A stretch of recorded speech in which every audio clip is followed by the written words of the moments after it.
A very good morning, sir. I would like to extend a warm welcome to our esteemed speaker, Mr. Shailendra Kulkarni, sir. With over 30 years of expertise, Shailendra Kulkarni, sir, is a leading electrical consultant in Indore. His innovative and cost-effective design solutions cater precisely to project needs, emphasizing modern, state-of-the-art design that are easy to operate and maintain. Mr. Kulkarni's adaptable approach ensures future-ready provision across diverse sectors including real estate, hospitality, education, business parks, shopping centers, automobile showrooms. Some notable projects include Symbiosis University in Indore, Brilliant Convention Center, MGM Aurangabad, a 500-bed hospital, Asian Cancer Institute Indore, Srimaya Hotels, and more. A long-standing member of ISHRE and ILE, Mr. Kulkarni also co-founded his musical band Void. Normally, every year I used to go to some or other institute for such kind of services lecture, maybe for 2 days, maybe for a day. But let's applaud for yourself because you are so disciplined and so nicely sitting, guys. And I think discipline is, of course, बच्चे हैं आप जिस उम्र के तो आपको बनता है थोड़ा मस्ती करना, बट वन शुड अंडरस्टैंड कि कहाँ डिसिप्लिन फॉलो करना है कहाँ नहीं. So I am really impressed. Thank you.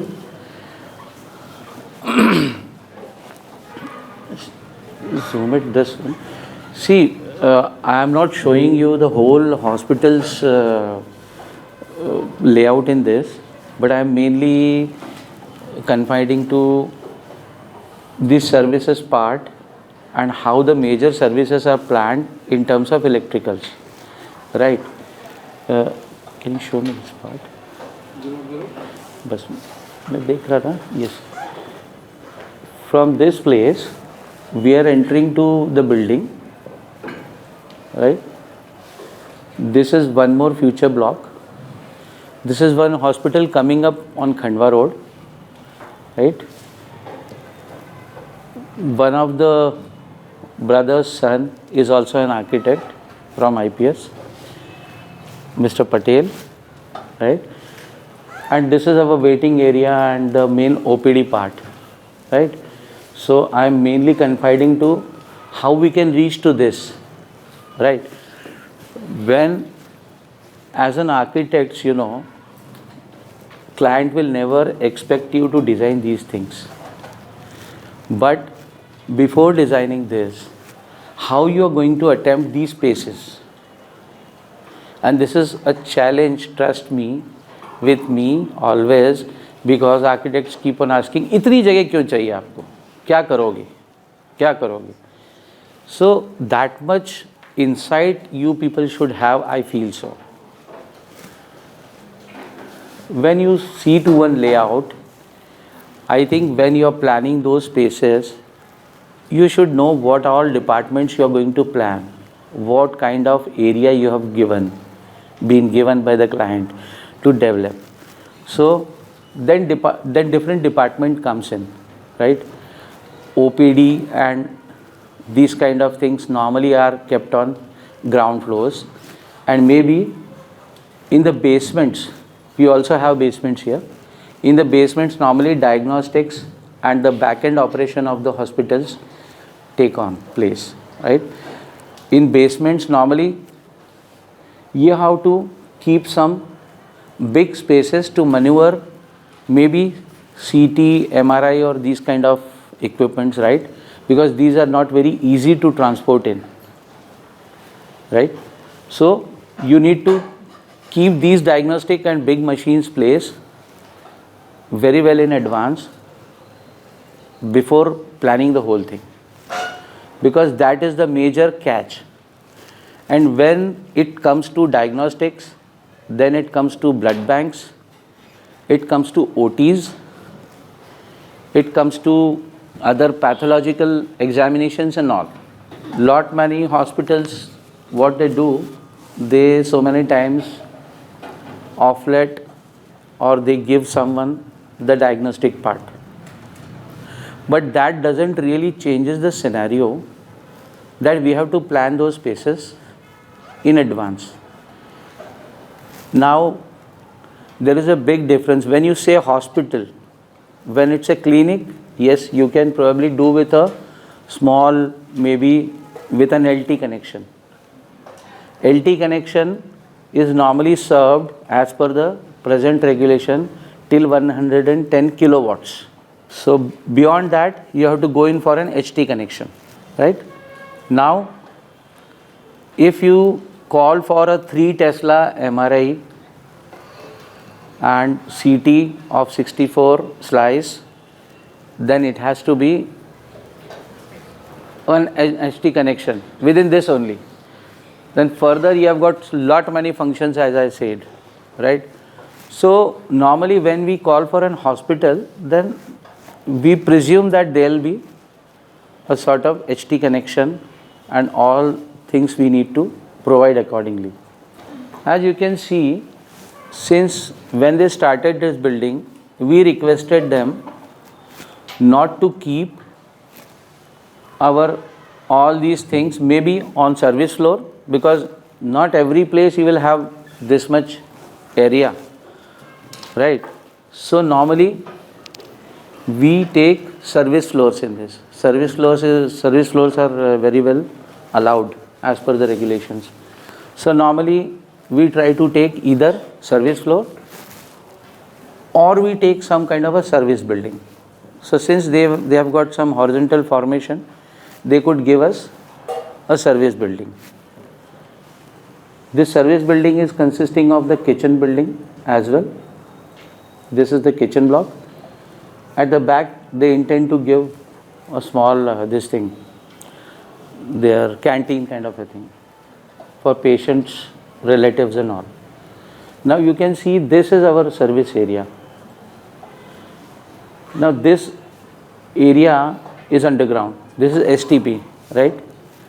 In hospitals you would need STP and ETPs also. I hope all of you know STP and ETP, right?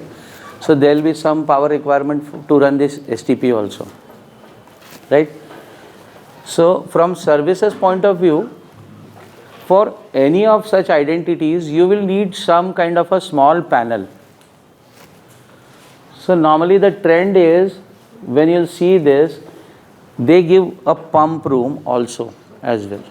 So they will give a pump room that is normally maybe sometimes just over this tank, and sometimes they give the underground, within this also, due to the space constraint. So this is the STP which they have given in service area. Normally these STPs are put into the basements. Although present law says that STPs cannot be kept in basements. It does say no? Yes. Even in Vishesh it was by that. Yeah, I know that. That's why we are still putting in basements. We are still putting in, but normally it is not recommended. I think in Vishesh it is just outside that. It's an area which is ventilated from outside. Yes. It's an area which is ventilated. Yes. From outside. Yes. I think as far as That outside the wall, they do connect with the inside, but it's not on the wall. The backside when we went for that plumbing line or for the gas lines, it's just beneath that. Because when I went next afterwards, the students, when we saw there's a back entrance, when we see there's an assembly point, when you there's a staircase which goes directly down to the STB. So it's not connected to the building. Okay. It's just Like on a different different way on the area. even the pollution control board is now insisting for few elements to keep over the ground. They are insisting on that. But yes, my subject is you need to have a separate area, at least some identification of some covered area, where in a covered place you can give, say, 2 meters by 1 meter space, a slot where you can keep the panels, right? So this is one part. Now, yeah. Now you can see that this is STP part, this is all underground your water tanks and all that, right? So pressurized pumping system is there. So we need to put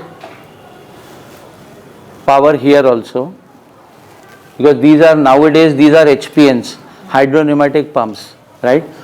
Those are always used 1+1. अभी हमारे घर में एक motor होती है, कभी बंद हो जाती है, कितने परेशान हो जाते हैं। एक पंप खराब हो गया तो बड़े परेशान हो जाते हैं। इतनी बड़ी सर्विसेज में हमेशा 1+1 रेजोलेंट एक एक्स्ट्रा पंप होता है, जिसका एक टाइम सीक्वेंस होता है, और उस टाइम सीक्वेंस से वो कभी एक पंप कभी दूसरा पंप चलता रहता है in tandem, right?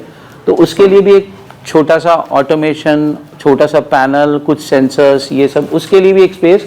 Again underground area है तो यू नीड टू सी कि एक ड्राई एरिया, हालांकि ये वाला पार्ट आपको हमेशा एक प्लम्बिंग कंसल्टेंट देगा, या जो एसटीपी ईटीपी को डिज़ाइन कर रहा है और टैंक्स को डिज़ाइन कर रहा है वो देगा, लेकिन you need to see all this things. Sir जो आपने एसटीपी का बोला कि वी डोंट रिकमेंड कि अंडरग्राउंड नहीं होना चाहिए, सो वी कैन कंक्लूड कि अंडर द बिल्डिंग नहीं होना चाहिए, हम उसको। हाँ, बेसिकली क्या है कि बिल्डिंग्स में आज की डेट में हम लोग एक बेसमेंट नहीं देते, 2-2, 3-3 बेसमेंट्स देते हैं, राइट? अब वो तीसरे बेसमेंट में जाके आपका एसटीपी है, राइट? और एसटीपी में कुछ तो ट्रीटमेंट तो हो रहा है, लेकिन ऑब्वियसली रिजेक्शन ऑफ फ्यूम्स और मीथेन एंड CO2 गैसेस का फॉर्मेशन होता है। सो वेंट भी बनाया जाता है, वो भी करते हैं, लेकिन उस रीज़न से बोला जाता है कि आप उसको, क्योंकि क्या करते हैं हम बेसमेंट्स में फिर एक बेसमेंट तक पार्किंग देते हैं, दूसरे बेसमेंट में फिर हम कुछ और शुरू कर देते हैं। तो it depends on the nature of the building कि हमें अथॉरिटीज़ किस चीज़ का, एज पर द रेगुलेशन हमको किस चीज़ का वो दे रहे हैं, राइट? इफ दे गिव कि 1 level पार्किंग ओनली, तो you can use 2 more basements, it depends. But normally वही है कि अल्टीमेटली उसकी सर्विसेज को फिर बाद में हम कैसे डील करेंगे, क्योंकि एसटीपी भी है, उसमें बार स्क्रीन है, बाकी स्लज को हम बहा देते हैं, पानी को हम बहा देते हैं। We try to minimise the sludge, right, minimise the whole dirt, वो एसटीपी का एक्चुअल फंक्शन है, राइट? तो कभी उसका भी तो मेंटेनेंस आता ही है, तो उसके मेंटेनेंस के लिए कुछ मैकेनाइज सिस्टम्स अगर आप कर रहे हैं, सॉलिड वेस्ट पंप्स कर रहे हैं, अलग से प्लान कर रहे हैं, वो चीज़ें इम्पॉर्टेंट हो जाती हैं। तो ये रिकमेंडेशन है, वो नॉर्मली मना करते हैं, लेकिन अभी भी ले तो रहे हैं लोग। लेकिन क्या अगर इस तरह की हॉरिजॉन्टल एरिया हमको मिल जाती है तो it is always better, right? आपने देखा होगा अभी नगर निगम के भी कई जगह पे जो उनकी लाइंस चोक हो जाते हैं, तो वो उनके पास प्रेशराइज्ड व्हीकल्स हैं, एक दिखता है बीच बीच में से व्हीकल कहीं जाता है और चेम्बर्स में से डाल के उसको प्रेशराइज करता है और फिर उसको क्लियर करते हैं वो लोग। तो अगर वैसी कोई गाड़ी या कोई हमको यूज़ करना हो, अब वो सब डिपेंड करता है कि क्या एक्सक्रीट है, कितना बड़ा है, क्या है, हर चीज़ का मतलब एक डिज़ाइन का क्राइटेरिया फॉलो करता है आगे आगे। अब ये देखेंगे आप मेनली कि ये कैसे डिटरमाइन करेंगे। आज मैंने ये 6 मीटर बाय 10 मीटर का एक पैनल रूम लिया है, राइट? तो इसका कंसिडरेशन और इसका कैलकुलेशन इज़ नॉट ईजी कि मैं आपको 1 घंटे में सब समझा दूँ ऑब्वियसली, बट एक मिनिमल साइज़ आपको 5 मीटर बाय 5 मीटर का मिनिमम देना चाहिए किसी पैनल रूम के लिए। उसका रीज़न मैं बताता हूँ आपको। When you will put up transformer of से सर्टेन कैपेसिटी, आपको उसमें सर्किट ब्रेकर्स देने पड़ेंगे बड़े एज एन इनकमर। जैसे ही बड़ा सर्किट ब्रेकर आया तो 1.5 मीटर का डेप्थ हो जाता है पैनल का, विथ 1.25 मीटर्स एंड 1 मीटर। तो ये ऐसा जब मेरा पैनल खड़ा रहेगा यहाँ पे, तो मुझे पीछे भी 1.2 मीटर्स की जगह चाहिए, 1.2 प्लस 1.5 प्लस आगे मुझे कुछ थोड़ी जगह चाहिए। कुछ छोटे पैनल्स हैं जो मैं 300 mm में भी मैनेज कर लूँगा, लेकिन मेरा एक मेन पैनल होता है वो नॉर्मली 1.5 मीटर्स डेप्थ का बैठता है।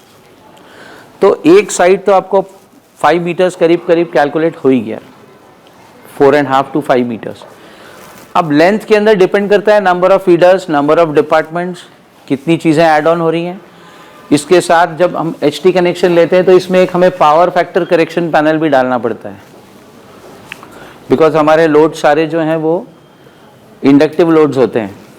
एयर कंडीशनिंग के बड़े बड़े डिवाइसेस हैं, मोटर्स हैं, पंप्स हैं, ये सब इंडक्टिव नेचर के डिवाइसेस हैं। इसको काउंटर करने के लिए हमें एक कैपेसिटर पैनल लगाना पड़ता है, उसको हम APFC बोलते हैं, auto power factor correction panel. तो APFC पैनल भी लगाना पड़ता है। फिर एक जो चीज़ है जो आपको इधर इसमें नहीं दिख रही है, लेकिन इसका प्रोविज़न हम इसी फॉर्मेट में दिखाते हैं। इसमें नहीं दिखाया है क्योंकि नॉर्मली रिलेक्टेंट होते इतनी बड़ी जगह काहे के लिए चाहिए, लेकिन आगे चल के एक धीरे से गुगली आता है जब ये लोग बोलते हैं कि हमें एक स्टेबलाइजर भी चाहिए, then I need to put a stabiliser also. So before planning these points should be made clear with a consultant or client or the doctor or the promoter। पर नॉर्मली जो सेकंड या third timer होता है उसको पता है कि उसको क्या सर्विसेज चाहिए क्या नहीं चाहिए। तो वो एक लिस्ट जॉट आउट करने के बाद में यू कैन ऑलवेज अंडरस्टैंड कि इसमें सेंसिटिविटी हॉस्पिटल में रहती है, ये सेंसिटिविटी, राइट। हॉस्पिटल में आप सोचिए कि OT में ऑपरेशन चल रहा है और बिजली किसी भी वजह से चली जाती है। एक रीज़न तो है MPV से चली गई, MPV से चली गई तो हमने DG डिप्लॉय कर दिया, DG सेट भी लगा हुआ है, राइट। लेकिन नॉर्मली हॉस्पिटल का लाइटिंग अगेन फिर हम उसको UPS पे भी रखते हैं। So not for a second, not for a split second we can allow the power to go off, right. अभी तो ठीक है कि हमारे यहाँ बहुत हॉस्पिटल्स हो गए हैं, जो बड़े सिटी हॉस्पिटल्स होते हैं इसके लिए गवर्नमेंट का और TNCP का रेगुलेशन होता है कि वहाँ पे हमेशा 2 फीडर्स होने चाहिए, इवन HT के भी। 1 resilient feeder is always required, इसको हम N+1 रेजिलेंस बोलते हैं। N+1 resilience is required for data centres also, because data centres also cannot afford power going of, आपके सबके वो बंद हो जाएंगे जो डेटा चल रहा है। तो व्हाट आई मीन टू से कि वाइल डिजाइनिंग हॉस्पिटल, ये जो मेरा एक HT का स्पेस है, अभी एक नया रेगुलेशन और आ गया कि जितने भी HT कनेक्शंस है, चाहे वो छोटे हों बड़े हों, 33 पे हो 11 पे हो। अब क्राइटेरिया फॉर 11 एंड 33 क्या है? 11 kV का जो सबस्टेशन है वो आपको 300 kVA तक मिलेगा। बियॉन्ड 300 kV अगर आपका लोड जाने वाला है तो आपको 33 kV पे लेना पड़ेगा। 11 kV मतलब 11,000 वोल्ट्स, जो हमारे घर के आसपास हमको लाइंस दिखती हैं वो सब 11,000 हैं। वहाँ से हमको एक छोटा ट्रांसफार्मर कई कॉलोनीज़ में दिखता है, वो 11 kV ट्रांसफार्मर है। उस 11 kV ट्रांसफार्मर का काम यह है कि 11,000 वोल्ट को स्टेप डाउन करके 415 430 वोल्ट्स में कन्वर्ट करेगा, आपके घरों तक देगा, राइट। ये उसका, बिकॉज हम इतना बड़ा वोल्टेज लेवल यहाँ पे यूज़ नहीं कर सकते। अब कभी एक ये क्वेश्चन आ सकता है कि इतने बड़े बड़े वोल्टेजेस से देने की ज़रूरत क्या है? अगर हम 400 वोल्ट्स पे हमारी सप्लाई सब जगह जाएंगी तो there will be a huge loss of electricity. So for transporting, for giving this distribution, ये 11, 33 आप खंडवा रोड तक जाएंगे तो 400 kV तक का भी सिस्टम है। 400 kV is the biggest system normally in our country which is operating from all the pit heads। जहाँ से जनरेशन पॉइंट्स हैं या जहाँ से हमारे पूरे पॉइंट्स आते हैं वहाँ से 400 to 220 जाता है, 220 से 132 होता है, 132 से 33 पे आता है, और 3311 ये जनरल कॉमन डिस्ट्रीब्यूशन सिस्टम्स हैं। 33 is normally given for big installations up to 8 MVA, 8000 kVA तक 33 पे सप्लाई देते हैं। सो नॉर्मली आप जो हॉस्पिटल्स बनाते हैं उसका काम नॉर्मली 33 kV में हो जाएगा। 33 में नॉर्मली ये 4 मीटर का डिस्टेंस मेंटेन करना होता है 2 पोल्स में। और ये पूरा मैंने जो दिखाया है यहाँ पे, this is an overhead system, ये पूरा ओवरहेड सिस्टम है। इस तरह का एक सिस्टम आपके कॉलेज में भी पीछे उस तरफ बना हुआ है 33 का एक सबस्टेशन, आप कभी देख सकते हैं जाके, क्यूरियस टू नो। ये 4 मीटर का गैप रहेगा, यहाँ से फिर 2 से 3 मीटर का गैप फॉर VCB, यहाँ से फिर 2-3 मीटर का 2.5 मीटर का गैप टू ट्रांसफार्मर। और फिर ट्रांसफार्मर, अब ये जो VCB है, ये VCB अभी मस्ट हो गया है। पहले हम छोटे कनेक्शंस के लिए हम यहाँ से कंज्यूमर DP से हम डायरेक्ट भी जाते थे। इसमें आप देखेंगे ये कंज्यूमर DP है, इसमें हमारे ओवरहेड के कुछ प्रोटेक्शन इक्विपमेंट लगे हैं। इसमें इधर आएंगे थोड़ा पीछे नीचे की तरफ, आप ये देखेंगे ये जो लाइन इधर से आ रही है, और थोड़ा इधर आना पड़ेगा। ये जो एंट्री गेट है, एंट्री गेट के पास में एक्चुअली 33 की एंट्री हुई है। इसका रीज़न ये है कि ये मीटरिंग एक्चुअली यहाँ हो रही है, 33 kV लेवल पे इसकी मीटरिंग हो रही है। तो इस मीटरिंग को हम बहुत अंदर नहीं दे सकते। नॉर्मली एट एंट्री पॉइंट्स है जहाँ हम उनकी एक्सेस बिना किसी रोक टोक के हो सके MPEB को, वो वहाँ से वो चाहते हैं। उनको एक ये भी डर है कि आप यहाँ अंदर करके, कुछ लोगों ने पास्ट में इंडस्ट्रीज़ ने इससे चोरियाँ भी की, इसको बाईपास करके, कुछ एक्सपर्ट्स दिल्ली से बुलवा के और इससे चोरियाँ भी की हैं। तो वो उनको बिल्कुल सामने चाहिए। इसके बाद आप चाहें तो ये सब अंडरग्राउंड कर सकते हैं, जो हमने भी किया हुआ है। इसको अंडरग्राउंड करके फिर यहाँ लाके आप वापस ओवरहेड कर सकते हैं। आप चाहे तो ये पूरा सिस्टम अंडरग्राउंड भी कर सकते हैं। ये पूरा सिस्टम अंडरग्राउंड करने में खर्चा हमारा दुगने से ज़्यादा हो जाता है। तो अगर हमारे पास स्पेस है तो अब तो हम नॉर्मली ओवरहेड ही सजेस्ट करते हैं, और अगर हमारे पास स्पेस नहीं है तो फिर हम उसको अंडरग्राउंड, या ऐसा कह लें अंडरग्राउंड नहीं होता ये एग्जैक्टली, सब केबलिंग अंडरग्राउंड हो गया। ये वाला एक पोल स्ट्रक्चर हम हटा देते हैं, सीधे VCB में लाते हैं। VCB पूरा बॉक्स टाइप होता है, नीचे से ही चेम्बर्स हैं, नीचे से केबल आ रही है, VCB में एंट्री हुई, VCB से आउट गया, ट्रांसफार्मर पे गया, और फिर ट्रांसफार्मर से उठ के ये आप देख रहे हैं ये चैनल बना हुआ है। ये चैनल बना के हमने इस पैनल रूम में ले आए।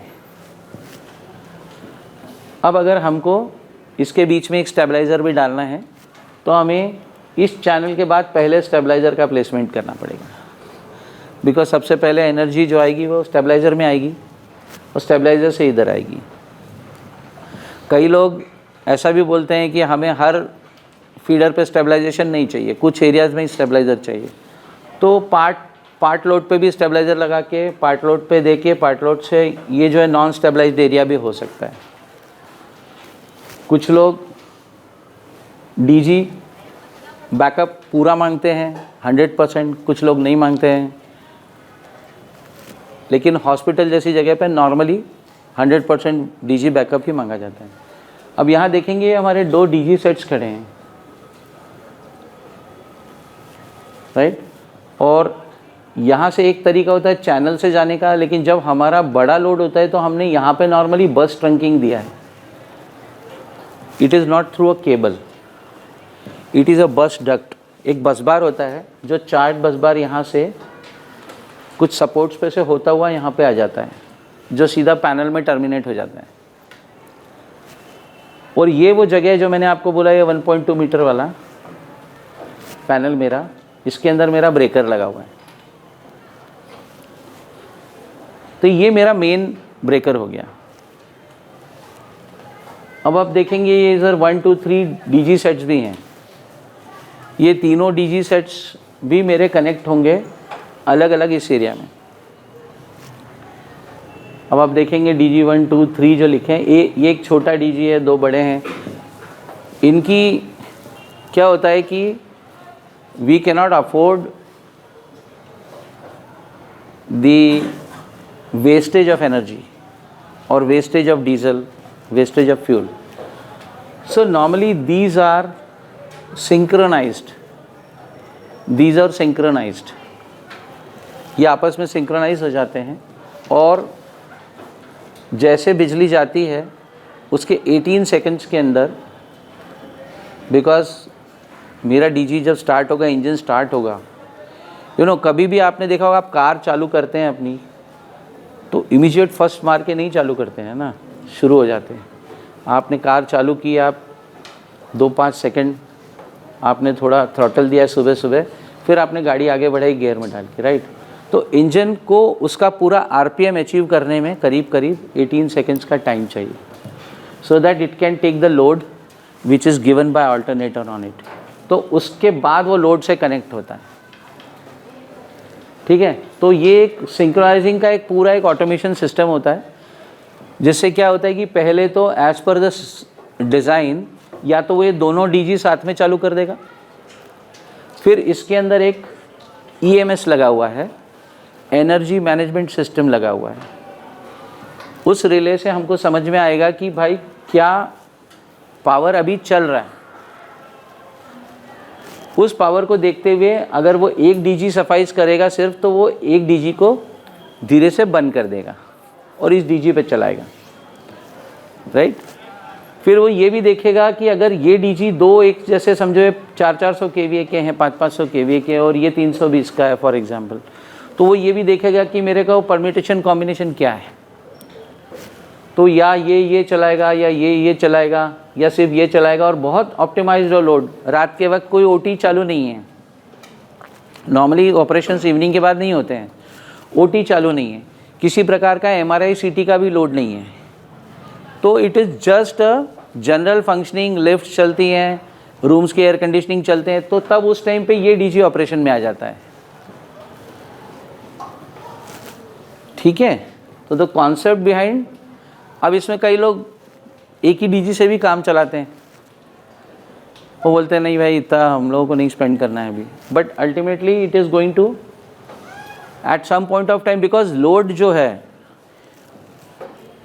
जैसे आप स्ट्रक्चर में एक लोड है, स्ट्रक्चर में एक लोड आपका जो बिल्डिंग डिज़ाइन हो गया फिक्स है, उतना है, डेड लोड है जो कैलकुलेट किया वो है। Our cases load keep on varying, so we have to always design between the limits.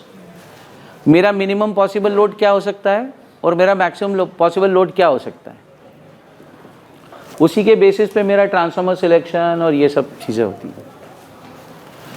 तो आई थिंक स्पेसेस को अराइव करना एक हॉस्पिटल के लिए will not be that easy to understand, so I am just trying to make it possible for you. While planning आपको हमेशा ध्यान रखना है कि डीजीज़ के बीच में भी आपस में 1200 mm 1.2 मीटर्स का गैप होए, ताकि क्योंकि इसके पल्ले यहाँ होते हैं, इसके डोर्स यहाँ होते हैं, तो डोर ओपन करने के लिए दोनों डीजीज़ के बीच में आपका गैप, दो डीजीज़ के बीच में 1200 mm मिनिमम होना चाहिए।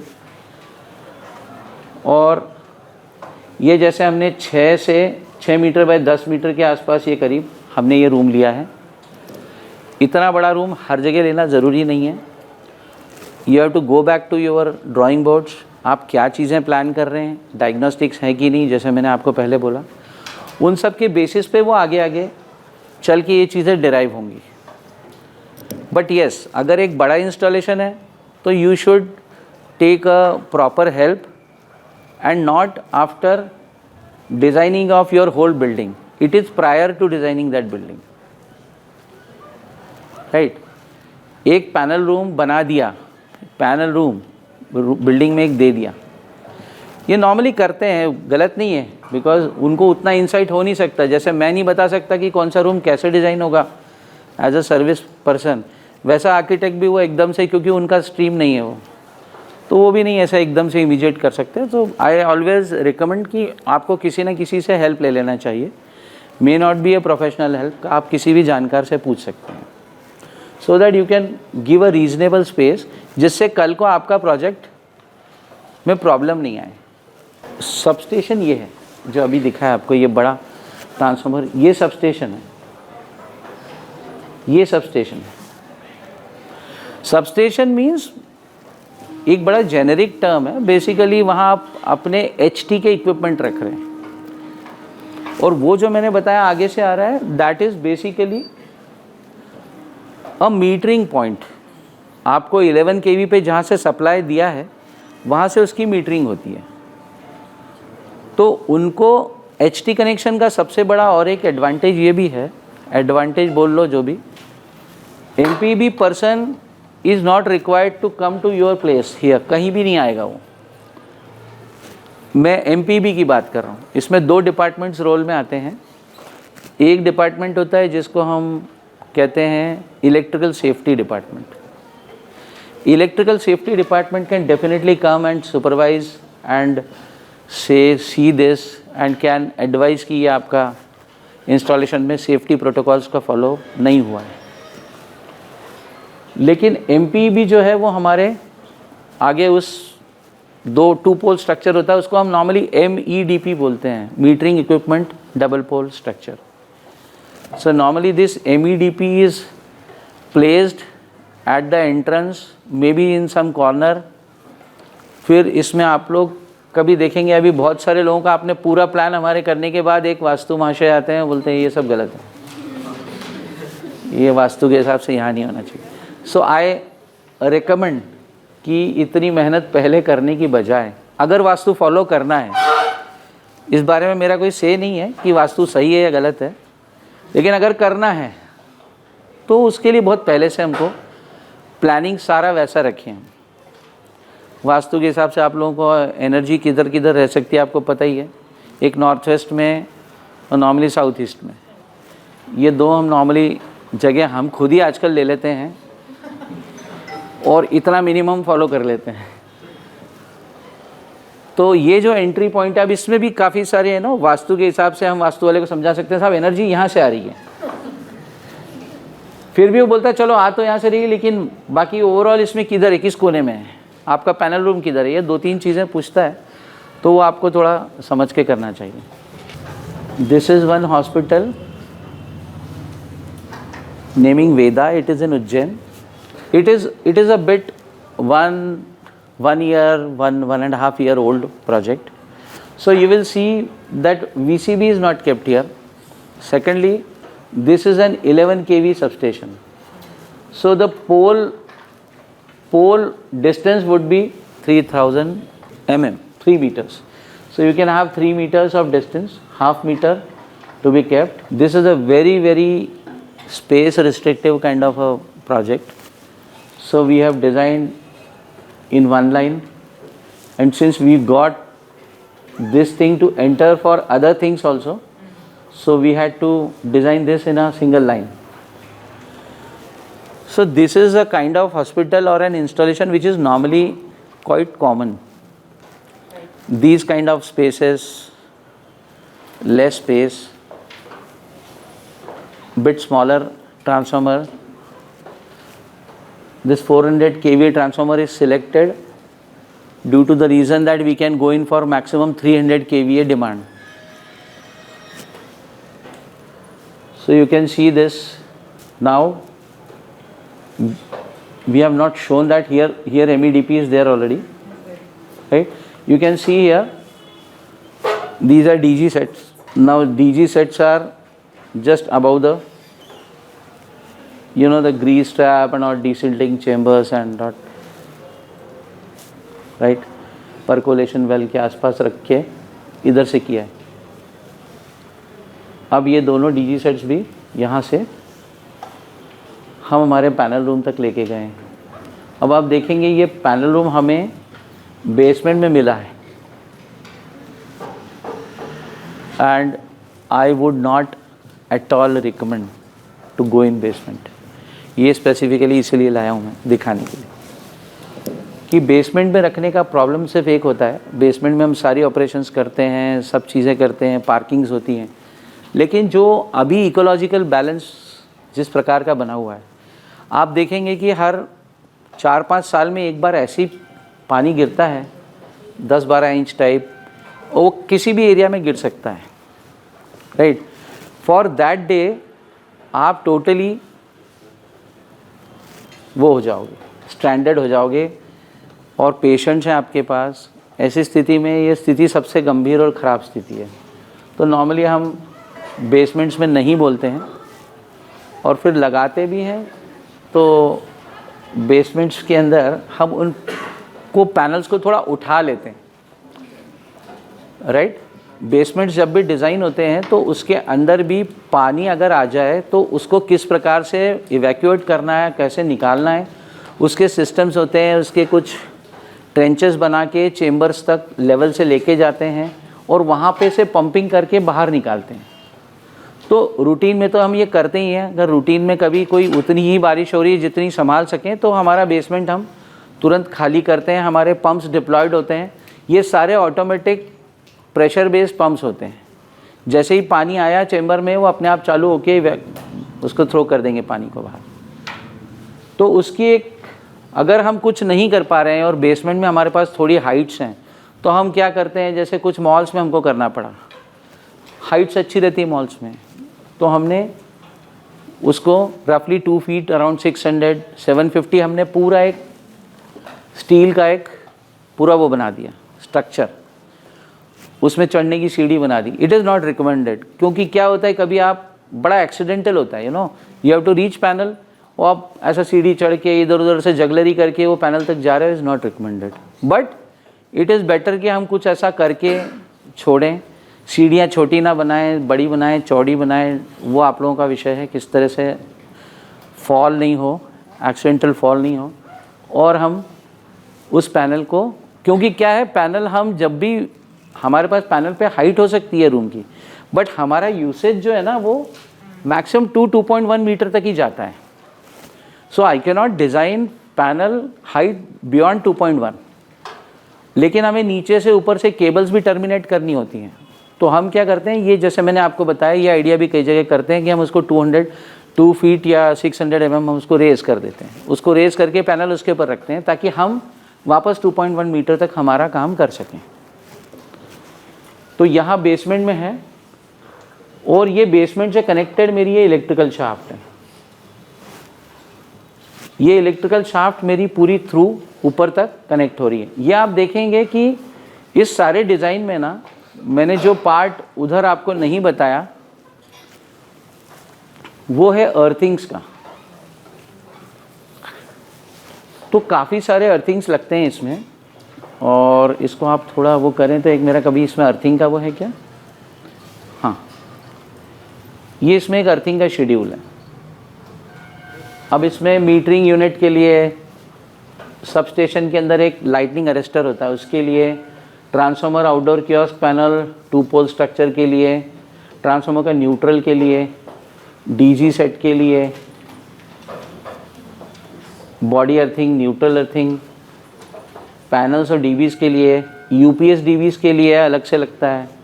अब यहाँ पे हमारे पास उतना ज़्यादा डायग्नोस्टिक्स नहीं था, नहीं तो डायग्नोस्टिक्स के लिए भी अलग अलग लगते हैं, एमआरआई के लिए 3 लगते हैं, सीटी के लिए 3 लगते हैं, तो टोटल आप बोलेंगे तो 30-35 अर्थिंग लग जाते हैं। अब उतनी जगह कहाँ मिलेगी, तो वो एक संकट है। लेकिन अभी कुछ नए स्टैंडर्ड्स और नए हिसाब से कभी बहुत ज़्यादा प्रॉब्लम आए तो आप लोग, आपकी जो बेसमेंट की सबसे लास्ट स्लैब है उसका जो पूरा मैट होता है, स्टील मैट, उससे कनेक्ट करके भी हम ऊपर आ सकते हैं। और एक पूरा वॉल्यूम, हम इसको इक्वी पोटेंशियल बॉन्डिंग बोलते हैं, तो इसको पूरा हम इसको कनेक्ट कर लेते हैं। और ये लाइटनिंग प्रोटेक्शन में भी काम आता है, ऊपर जाता है पूरा। तो सारे कॉलम्स के अंदर जो सरिये हैं उसको डिज़ाइन करना पड़ता है अकॉर्डिंगली, वो उनको वहाँ से हम ये करते चले जाते हैं ऊपर। तो ये 2 टाइप के अर्थिंग्स हैं वो दिखाया, पर अर्थिंग का नॉर्मली क्राइटेरिया ये भी है, ऐसा नहीं कि इतना जगह मिल गया इसमें 15 अर्थिंग कर दिया, ऐसा नहीं हो सकता है, बिकॉज उसका इफेक्ट नहीं आता है। आपको हर अर्थिंग का दूरी उतना रखना होता है जितना आपका डेप्थ ऑफ द अर्थिंग है। नॉर्मली दैट डेप्थ इज, जो हम लोग नॉर्मली करते हैं वो 3 मीटर्स करते हैं, जो हमारे टाइप के एरियाज़ में नॉर्मली काम आ जाता है। क्योंकि अर्थिंग का मतलब ये है कि मेरा जो भी कंडक्टर है वो अर्थ के उस स्ट्राटा तक रीच हो जाए जहाँ से मेरा फॉल्ट करंट डिस्पेल हो जाए, डिसिपेट हो जाए, उसके लिए मुझे वो डेप्थ चाहिए। बट सो मैनी प्लेसेस आप देखेंगे कि बहुत ज़्यादा ये होते हैं आपके मुरम टाइप का या बहुत हार्ड स्ट्राटा है, तो उस हार्ड स्ट्राटा में आपने कभी आज सुना होगा आजकल केमिकल अर्थिंग बोलते हैं। सो अर्थिंग कोई केमिकल नहीं होती है, अर्थिंग का इलेक्ट्रोड वही है, सोने का भी लगाओगे तो वही रहेगा। अर्थ का जो स्ट्राटा है उसको हम बेसिकली ट्रीट करते हैं, यानी क्या करते हैं, उसका रेजिस्टेंस कम करते हैं। रेजिस्टेंस समझते हैं आप लोग, सॉइल रेजिस्टिविटी है ना, टेक्निकल मैकेनिकल टर्म्स में रेजिस्टिविटी अलग है और इलेक्ट्रिकल टर्म्स में रेजिस्टिविटी अलग है। इलेक्ट्रिकल में रेजिस्टिविटी का मतलब है कंडक्टिविटी का नहीं होना, राइट। आप लोगों को बोला जाता है कि प्रॉपर रबर सोल शूज़ पहन के आप इलेक्ट्रिकल का कोई काम करने जाओ। उसका रीज़न क्या है कि आपने एक बैरियर बना दिया, एक रेजिस्टिव शू पहन लिया आपने। बट अर्थिंग में मुझे रेजिस्टिविटी नहीं चाहिए, क्योंकि मैं इस चीज़ को छू रहा हूँ, अगर इस पर कोई सप्लाई है और ये बॉडी अगर अर्थ है प्रॉपर, तो वो इस पर वो स्ट्रे करंट रह ही नहीं सकता। और मैंने जूते पहने तो फिर मुझे बिल्कुल भी वो अफेक्ट नहीं करेगा। लेकिन अगर वो रेजिस्टिविटी है उसमें, तो फिर यहाँ वो करंट प्रिवेल करेगा, because it cannot go through that path, right. जैसे आपको बोला कि आपके 2 टनल्स हैं, एक टनल में बिल्कुल भीड़ नहीं है और एक टनल में बहुत भीड़ है, और आपको जल्दी पहुंचना है, तो आप किस टनल को चूज़ करोगे? जिसमें रेजिस्टेंस कम है, जिसमें आपका इजी फ्लो है। वैसा हमें इजी फ्लो मिलना चाहिए उस अर्थिंग से। अब हॉस्पिटल के टर्म्स में अर्थिंग का बहुत ज़्यादा इंपॉर्टेंस क्यों है? वो वहाँ जाके हो जाता है जब हम ओटीज़ के अंदर, जब हमारे डॉक्टर्स काम कर रहे हैं, वहाँ छोटा सा भी leakage current, just think of it, very horrifying. एक छोटा सा भी झटका अगर आपके खुले हुए दिल के पास लग जाए, तो पुराने समय में डॉक्टर बोला करते थे, पता नहीं अचानक क्या हुआ, he collapsed, right. So there are such reasons. और ट्रस्ट मी, डरना हमको सबको चाहिए इस बात से। बहुत सारे हॉस्पिटल्स में इसके ऊपर एक स्पेशलाइज्ड अर्थिंग का पूरा डिज़ाइन होता है, वो कोई फॉलो नहीं करता है। And it is very very important कि ये जहाँ पे हम, वो कौन सा होता है हार्ट के ऑपरेशंस वाला, क्या होता है, हाँ, यानी कैथ लैब्स में जो है, कैथ लैब्स में ये बहुत इंपॉर्टेंट हो जाता है। तो पहले अर्निंग सर्टिफिकेट लेना चाहिए। नहीं तो मांगते ही हैं वो लोग। देखिए क्या है कि ऐसा नहीं कि वो पूरे टाइम कोई करंट बह रहा है जो चले ही जाएगा, ढूंढ ही रहा है आपको, ऐसा नहीं है। लेकिन अगर किसी भी इक्विपमेंट ने मिसबिहेव किया, कहीं पे स्ट्रे करंट जनरेट हुआ और वो अर्थ नहीं हुआ जल्दी, तो it can travel to a place which is more conductive, right. उसको पाथ नहीं देना है। इसीलिए सारे ओटीज़ में हम आइसोलेशन ट्रांसफॉर्म नाम की चीज़ें तो लगाते ही हैं। और अभी कुछ और ऐसी इक्विपमेंट्स आ रही हैं जो हॉस्पिटल पैनल पे अब रिकमेंड होने लग गई हैं। जर्मन इक्विपमेंट्स हैं, अब वो होने लग गए हैं।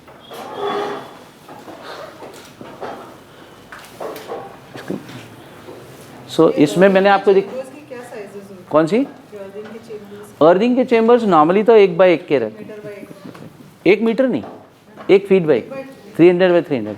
एक्चुअली उसको हम ओपन कर सके, उसमें कभी हमें हाइड्रेट करना हो, उसको पानी डालने से हमारा रेजिस्टिविटी कम हो जाती है, उसके लिए करते हैं।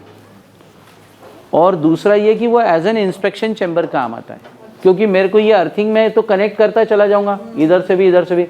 हालांकि मैं इसको पूरा कनेक्ट नहीं करता हूँ, मैं इसके सबके इंडिविजुअल, आप ये देख रहे हैं जो पाइप्स, इससे मैंने यहाँ छोड़े हैं, कुछ यहाँ से गए इस ट्रेंच में चले गए, ट्रेंच से यहाँ चले गए। मैंने ये सारे जितने हैं ये सारे इंडिविजुअल केबल्स डाले हैं, तो इंडिविजुअल केबल्स यहाँ से जा रहे हैं और पैनल तक और अपने जगह तक पूरा इंसुलेटेड केबल। आपने देखा होगा अर्थिंग का पट्टी डालते हैं लोग, वो पट्टी का बड़ा लोचा है कि किधर किधर मिल गया, कुछ हो गया तो यू कैन नॉट से, और रस्ट भी हो जाता है वो। तो हम तो प्रॉपर एल्यूमिनियम केबल डालते हैं इंसुलेटेड, और विद इन पाइप ही उसको पूरा रूट करते हैं और जहाँ लेके जाना है उसको वहाँ जाके कनेक्ट करते हैं। तो this was about the earthing. अभी एक इम्पॉर्टेंट पार्ट जो है वो एलवी रूम हो जाता है, लो वोल्टेज का रूम, जो मैंने अभी पिछले प्रोजेक्ट में आपको नहीं बताया। एलवी रूम का एक बड़ा इम्पॉर्टेंस है, क्योंकि सारा इक्विपमेंट का जो कंट्रोल है, control in the sense CCTV का है, नेटवर्किंग का है ना, अभी आप हॉस्पिटल्स में जाएंगे तो लेटेस्ट हॉस्पिटल्स में अब RFID बैंड्स का भी वो हो गया है ना। कोई किसी का फॉल हो गया तो तुरंत RFID बैंड विल टेल कि ये पेशेंट गिर गया है कहीं, और उसका लोकेशन भी आएगा। तो उन सब को मॉनिटर करना, उनके सबके केबल्स लाना, वो किसी एक स्टिपुलेटेड एरिया में ला के उसके इक्विपमेंट लगाना पड़ेंगे ना। तो CCTV तो आपको पता ही है, आप लोगों ने कभी देखा होगा कि पूरे हॉस्पिटल्स में नॉर्मली एक फायर का भी सिस्टम रहता है। तो फायर के अंदर ऐसा है कि फायर के एनंसिएशन में हम लोग ऐसा नहीं बोल सकते कि भाई चौथे मंजिल पे आग लग गई सब भाग जाओ, राइट। तो स्टैम्पीड हो जाएगा एकदम, लोग भगदड़ मचा देंगे। उसका सिस्टम ये होता है कि उस पर एक कोड बोला जाता है सिर्फ, और वो कोड हमारा एक इवैक होता है, उसी से होता है। मतलब एक इक्विपमेंट है, वो खुद ही से उसके अंदर रिकॉर्डेड मैसेज होता है। जब आग लगती है तो अच्छों को समझ में नहीं आता है, कोई घटना हो गई तो समझ में नहीं आता है कि मुझे क्या बोलना है। तो उसमें रिकॉर्डेड मैसेज होता है, code red, code red, code red, code orange, code orange, zone 8, zone 8. So it will be known to the people who are handling that situation. So they will run only to the zone 8. Code red is the extreme thing. Code orange is something is propping up. Some smoke is seen like this. तो वो codes बने रहते हैं उनके। अब वो आपके पूरे इस सिस्टम के ऊपर, जो आपका सिस्टम है, इस पर बोला जाता है, वो कोड आने लग जाता है, और ये फायर के साथ हमारा ये एम्पलीफायर कनेक्ट हो जाता है। दूसरे स्पीकर्स जो होते हैं वो अलग होते हैं, जो कि हम जनरल कमांड्स के लिए हम लोग बोलते हैं कि such and such person if he is there please meet him, meet him, meet that. आजकल उतना नहीं है, बहुत कम कर दिया, एयरपोर्ट्स भी क्वाइट कर दिए हैं, आपने देखा होगा। तो उससे कई बार ज़्यादा प्रॉब्लम हो जाती है। बट एक जिसको हम पब्लिक एड्रेस सिस्टम बोलते हैं, पब्लिक एड्रेस सिस्टम हो गया, CCTV हो गया, बाकी जनरल नेटवर्किंग हो गई। नेटवर्किंग के द्वारा ही सब कुछ चल रहा है। आपके बिलिंग काउंटर पे जो नेटवर्क पे आदमी बैठा है, उसको फ्लोर वाली जो नर्स है या जो अटेंडेंट है, उसने वहाँ से डाला room evacuate, all okay, all paid kind of thing, वो उसके पास जाता है। इसलिए आप देखते हैं ना कि इतना सब होने के बाद भी आज आपको किसी हॉस्पिटल से आप लोगों का पाला पड़ा होगा तो आपको वहाँ से बाहर निकलना मतलब इट टेक्स 2-3 आवर्स, है ना। अगर कोई ऑपरेटिव केयर का है तो और 4 घंटे, बिकॉज अब एक एक चीज़ जांचते हैं। ऑपरेशन थिएटर में इनका कुछ खर्चा हुआ था क्या, कुछ हमने दिया था क्या, कुछ इन्होंने दिया था क्या, वो सब रिकनसाइल करते हैं। तो एक्चुअली अगर एक सही सॉफ्टवेयर है तो मिनट्स में होना चाहिए। हम पूरे कनेक्टेड हैं, हमारे मेन कंप्यूटर पे, मेन फ्रेम पे जहाँ पे हम बिलिंग कर रहे हैं वहाँ हमको सब दिखना चाहिए, बट ये होता नहीं है इतना सब करने के बाद भी। बट एनीवेज हमारा काम है कि हमें LV रूम तो देना ही है। तो एक LV रूम हम डिज़ाइन करेंगे। LV रूम का क्राइटेरिया अगेन क्या क्या चीज़ें कर रहे हैं उस पर है। फायर का भी छोटा डिटेक्शन पैनल है, CCTV का भी है, ये सब चीज़ें जो हैं उनके हिसाब से हमको LV रूम को डिज़ाइन करना है। इसमें मल्टीपल स्विचेस आएंगे। एक तीसरा एरिया होता है जो हमारे UPSs या इन्वर्टर्स हम रखते हैं। ये नॉर्मली हम कभी कभी फ्लोर वाइज रखते हैं, OTs के एकदम सेपरेट रखते हैं, MRI CT के भी सेपरेट ही मांगती है कंपनी, लेकिन हम कई केसेस में एक पूरा pool of parallel running pool of UPSs भी हम रखते हैं। तो उसमें 3 से 4 UPSs हैं। अब 100 kVA की ज़रूरत है, करीब 150 kVA की UPSs या 200 kVA के UPSs रखे जाते हैं। तो सारे जो UPSs हैं सब 50% पे लोड हो जाते हैं, या डिपेंडिंग ऑन द लोड सब बरोबर शेयर करते हैं लोड। जैसे ही कोई एक आध UPS में कोई प्रॉब्लम आया है, कॉन्क ऑफ हो गया, तो बचा हुआ लोड, बचे हुए 3 मिलके उसको संभाल लेते हैं। लेकिन it's distribution of load in a most sophisticated way, कि जिससे ऐसा कभी नहीं हो कि वो हमें पावर ना मिले। ये आप देखेंगे यहाँ सब जगह बस ये हमारे, ये वो बेसमेंट का इलेक्ट्रिकल रूम है, ठीक है। और इस इलेक्ट्रिकल रूम में हमें काले टीके के तौर पे यहाँ एक कॉलम भी है। सो मैं किसी को इसके बारे में, किसी आर्किटेक्ट को वो नहीं करना चाह रहा हूँ। आर्किटेक्ट की अपनी लिमिटेशंस होती हैं, क्लाइंट के डिमांड्स की लिस्ट छोटी नहीं होती कभी। सब करने के बाद बोलता है एक ये मिल जाता, मुझे एक छोटा ऑफिस मिल जाता, मुझे एक छोटा सा मेरे नौकरों के लिए एक जगह मिल जाती है ना, वो कहीं कमी नहीं होता है। तो it is basically a balance बनाना आना चाहिए। अब मैडम बैठी हैं इसलिए, नहीं तो विनय सर के साथ मैंने जितने काम किया उनके साथ मैं काफ़ी कंफर्टेबल रहा हूँ, क्योंकि मैंने एक बार बोल दिया कि सर ये चाहिए सर, तो वो क्लाइंट को बोलते थे ये चाहिए, अब इसका कुछ नहीं हो सकता, आप दूसरा कुछ बोल लो।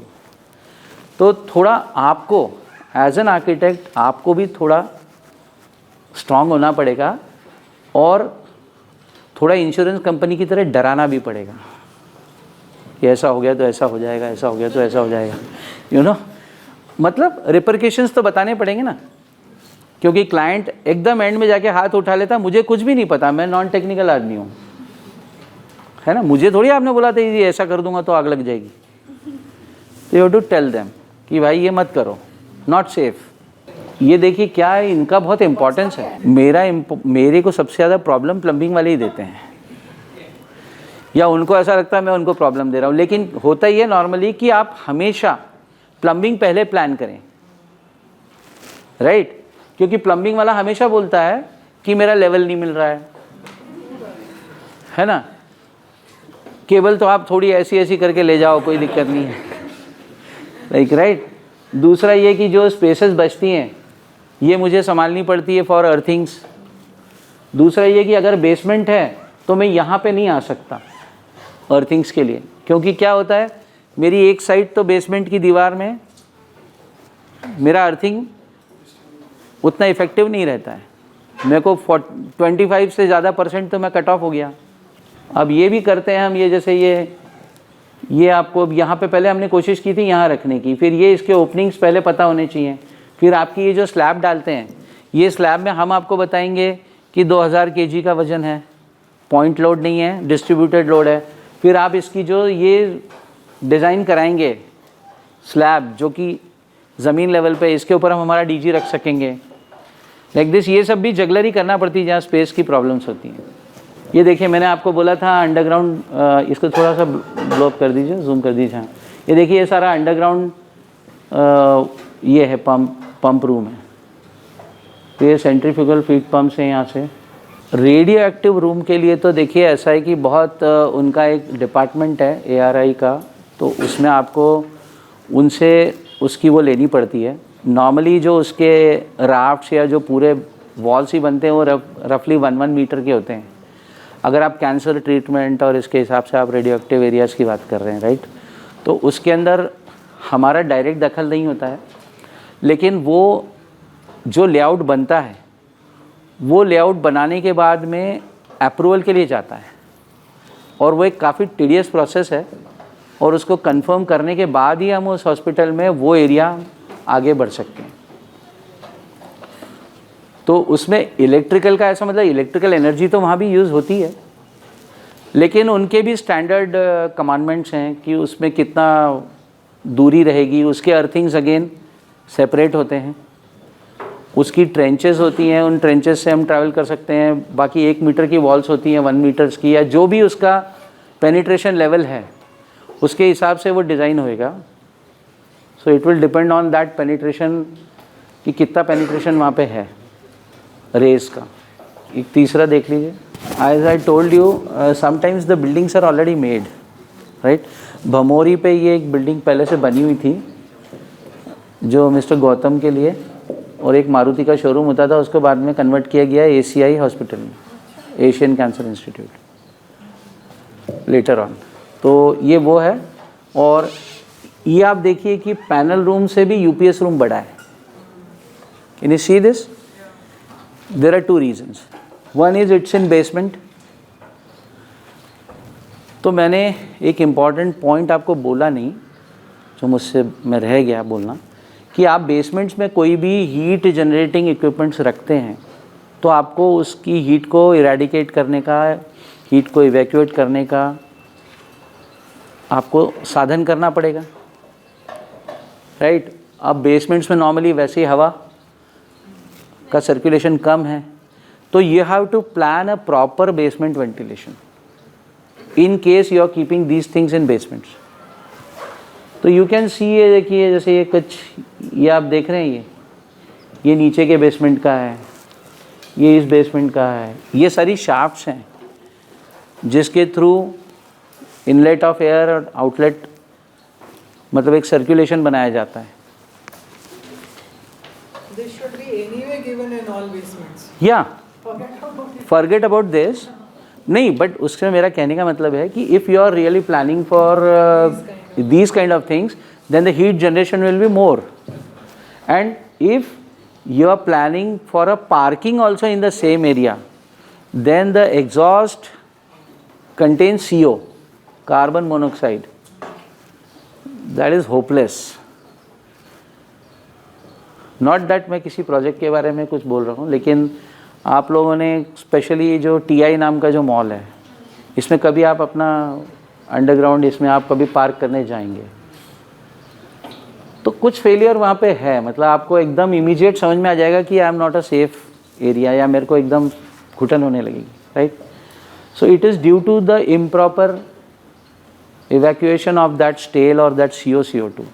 पर आप गाड़ी तो नीचे खड़ी कर रहे हो, वहाँ तक चला के ले जा रहे हो, एग्जॉस्ट सारा उसी एरिया में हो रहा है। तो this I have just brought to show you कि एक UPS रूम का कितना बड़ा हो सकता है। अब ये पैनल रूम में हमको यहाँ पे, जैसे मैंने आपको बोला, ये 1000 का, ये पैनल 1000-1200 का, पीछे की जगह। अब आप देखिए कि ये जगह पूरी यहाँ टिकाने की वजह से यहाँ से एक डोर दिया गया है सिर्फ बैक मेंटेनेंस के लिए। देख रहे हैं आप, ये बैक मेंटेनेंस के लिए जगह है। इधर फ्रंट से वो है, लेकिन ये मेंटेनेंस पीछे से हो रहा है। ये 1 मीटर की जगह पीछे भी दी गई है। अब पैनल रूम में पैनल रखने के अलावा इम्पॉर्टेंट क्या है, और कैन एनीबडी से? पैनल रूम में पैनल्स के अलावा क्या इंपॉर्टेंस है? और पैनल के सामने खड़े रहने वाला आदमी बहुत इम्पॉर्टेंट है, उसके बारे में हमको सोचना है। तो ये जगह हमें अक्सर 3 फीट है, 3 फीट बहुत है सर, पैनल से 3 फीट है। मैंने कहा एक आदमी इलेक्ट्रोक्यूट हो गया ना, मुड़ के कहीं जा नहीं पाएगा, सीधे टकरा जाएगा दीवार से और वहीं मर जाएगा, right. So just think of it कि कभी एक्सीडेंटल सिचुएशंस होती है, कोई एक्सप्लोजन हो जाता है। आजकल हम पैनल्स को उतना लेवल तक डिज़ाइन करते हैं, टेक्नोलॉजी हैज़ इम्प्रूव्ड, सब कुछ है, लेकिन one accident can always happen due to negligence, due to the over knowledge of a person, कि वो बहुत लाइटली लेने लगता है चीज़ों को।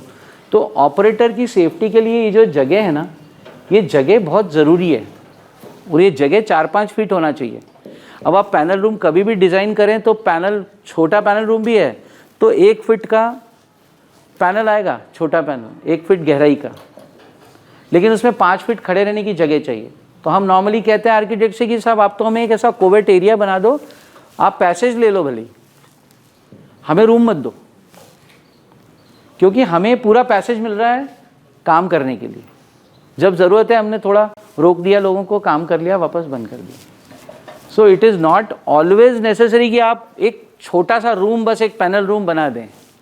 You have to see that it is properly evacuated for ventilation, for standing of a person, all these things are very important. ये देखिए, जैसे हम आपको ये बताना चाह रहे थे कि अगेन सबसे बड़ा लोड जो है हॉस्पिटल या किसी भी इंस्टॉलेशन में, हॉस्पिटल में तो हॉस्पिटल के इक्विपमेंट काफ़ी होते हैं, लेकिन अदरवाइज़ किसी भी इंस्टॉलेशन में एयर कंडीशनिंग का लोड सबसे ज़्यादा होता है। तो एयर कंडीशनिंग के लिए भी प्रॉपर, जहाँ एयर कंडीशनिंग के आउटडोर्स या चिलर या जो भी आप टाइप प्लान कर रहे हैं, उसके आसपास पैनल के लिए एक प्रॉपर जगह आपको ज़रूर सोच के चलना है। एंड पैनल की बात इसलिए कर रहा हूँ कि पैनल और उसके बीच में एक आपके पास प्रॉपर इवैक्यूएशन स्ट्रिप होना चाहिए, वहाँ पे खड़े रहने के लिए मेंटेनेंस का एरिया होना चाहिए। फर्स्ट ऑफ ऑल ये MEDP होती है, सबसे पहले जैसे मैंने बताया था MEDP होती है, यानी metering equipment double pole. Metering equipment double pole, double pole मतलब 2 पोल्स हैं, उसके ऊपर ये ऐसा, इफ विल सी आपको दिखेगा ऐसा और आर्किटेक्ट लोग मेरी ड्राइंग पे हंसेंगे नहीं, ठीक है ना। ये मेरा ओवरहेड या जो भी है मेरा मीटरिंग पोल पे आ रहा है। इसके बाद डिपेंड करता है कि मुझे ये ओवरहेड लेके जाना है लाइन, खंबे खंबे, it will depend on the situation. मेरी बिल्डिंग से इतने पास से जा रहा है कि मैं अफोर्ड ही नहीं कर सकता कि मैं 11 kV की लाइन बिल्डिंग के जस्ट 1.5 मीटर दूर से ले जाऊं। तो what I will do is कि मैं इसको यहाँ से केबल में कन्वर्ट करूँगा। ये जो मैंने आपको बोला अभी यहाँ पे RMU या VCB जो भी है इसके अंदर चला जाएगा।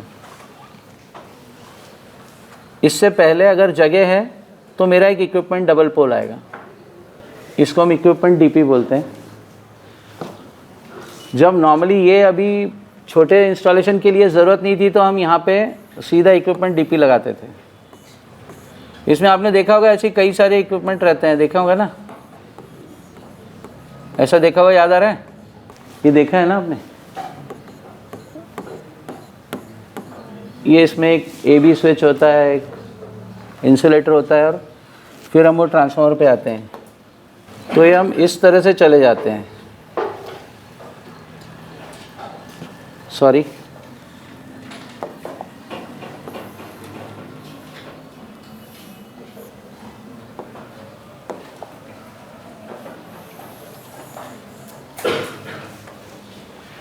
यहाँ से हमारा वापस चालू होता है सर्किट और यहाँ से हम वापस केबल लेके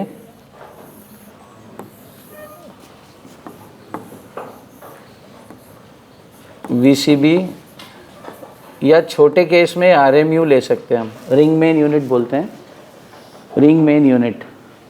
उसमें एक प्रोटेक्शन भी होता है और एक बाहर और निकालने के लिए एक, मतलब it's such a circuit HT में कि उसमें एक इनकमिंग, एक आउटगोइंग और एक VCB के साथ प्रोटेक्शन आ जाता है। तो ये हमारा गया इधर, इसी में से निकला।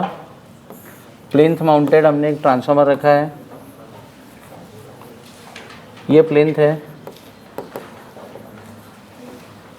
ये ट्रांसफार्मर है। यहाँ से ये ट्रांसफार्मर से हमारा जो भी LV निकला ये हमारा पैनल रूम में चला गया।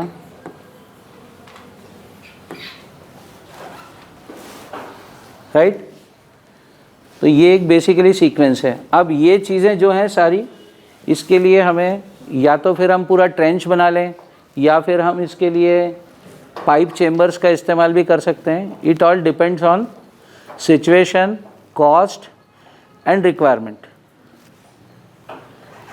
अब पैनल रूम तक पहुंचने के लिए सबसे बड़ा चैलेंज ये भी रहता है, अगर आपने पैनल रूम गलती से बेसमेंट के लिए प्लान किया है तो भी एक प्रॉब्लम है। क्योंकि कई बार मेरे एक प्रोजेक्ट में बड़ा स्ट्रेंज सा हुआ था प्रॉब्लम, ये केबल के अंदर ऐसे पिन होल्स थे और इस एरिया में पानी भर गया और इन पिन होल्स के द्वारा ये केबल, आपने कभी देखी हो मोटी केबल ऐसी होती है, इसके ऊपर ऐसे वो आर्मर होता है और क्रॉस सेक्शन देखेंगे तो इसमें आपको ऐसे 3-4 केबल दिखेंगे, यहाँ पे आर्मर होता है। अब इसमें से पिन होल में से पानी लीक होके इसके थ्रू पैनल के ऊपर अभिषेक हो रहा था। So that was very dangerous. अब लेवल वो है आपका और आप 10 फीट या कम से कम 5 फीट नीचे पैनल रूम में हो। अब उस पानी के फ्लो को तो आप रोक ही नहीं सकते। अब वो पिन होल सब जगह नहीं होता है ऐसा, मतलब एक जगह ऐसा हो चुका है। सो इसलिए मैं कहता हूँ कि कोशिश यही करना चाहिए कि केबल का लेवल है उससे ऊपर ही मेरा पैनल रहे नॉर्मली, ताकि वो वाटर प्रेशर उसका कोई बढ़ता नहीं है जो इनग्रेस है। तो ये MEDP, equipment DP, VCB, transformer to panel room. अब इसी में आपको पैनल रूम से आपको कुछ रिस्ट्रिक्टेड एरियाज में जाना हो या नहीं तो आप यहाँ पे एक स्टेबलाइजर डाल सकते हैं, जिसको नॉर्मली लोग आम बोलचाल में सर्वो बोलते हैं, सर्वो स्टेबलाइजर। स्टेबलाइजर कई टाइप के आते हैं लेकिन सर्वो उसमें चीपेस्ट है। अब इस पैनल से आप जाएंगे, नॉर्मली कुछ चेम्बर और इसका सिस्टम लगा के आप जाओगे. Ideally you should give a proper shaft. एक शाफ्ट आपको देना चाहिए जो पूरी वर्टिकली ट्रेवल कर रही है बिल्डिंग में. ठीक है. अब ये इसमें मल्टीपल केबल्स जो हैं ये ऐसी जा रही हैं, ये मल्टीपल केबल्स जा रही हैं. अब ये शाफ्ट को भी आपको नॉर्मली 2 पार्ट में डिवाइड करना पड़ता है. अब नॉर्मली ये आपकी शाफ्ट है,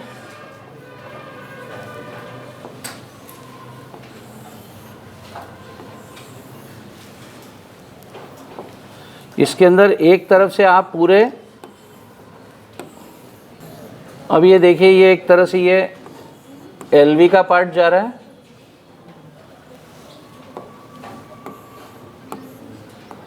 और ये एलटी का पार्ट जा रहा है. ये लो टेंशन इलेक्ट्रिकल एक तरफ से जा रहे हैं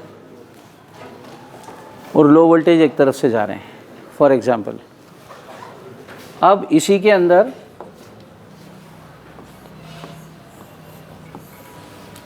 ये डिफरेंट लेवल पे आपके फ्लोर डीबीज आ गए. सी, ये जो मैं बता रहा हूँ ये कोई बहुत क्लासिकल स्टाइल नहीं है. हमने इसमें बहुत सारी फ्लेक्सिबिलिटी देखी. हमें ऐसा लगा कि इसमें बहुत सारी फ्लेक्सिबिलिटी है, बाद में कुछ करने का और काम करने का ईज़ है.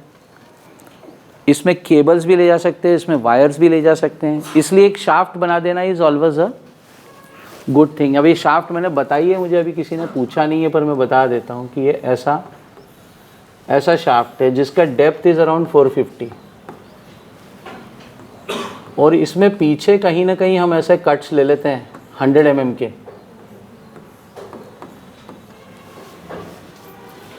अब इसके अंदर से हमारे सारे केबल्स ट्रैवल कर रहे हैं और यहाँ से जो फ्लोर से आ रहा है, ये फ्लोर से यहाँ आ रहा है सारा. फ्लोर से मतलब सीलिंग से या जहाँ से भी. और ये हमारे जो भी जिस लेवल पे डीबी है ये डीबी पे आ रहा है. So there is no criss crossing of cables. यहाँ से ऊपर से नीचे, अब जैसे यहाँ वाला केबल जो है वो इस जगह से आया और यहाँ चला गया, यहाँ वाला यहाँ से आया इधर चला गया, ऊपर वाला और यहाँ से गया और यहाँ चला गया. तो इसमें मल्टीपल केबल्स जाते हैं. मल्टीपल केबल्स क्या मतलब, अब आप एक यूपीएस बड़ा ले लोगे तो आपको यूपीएस के डिस्ट्रीब्यूशन हर फ्लोर पे बनाने हैं. So when this panel comes तो यहाँ पे भी 3-4 पार्ट आ जाते हैं. इसको हम एलपीडीबी बोल देते हैं, लाइट एंड पावर डीबी.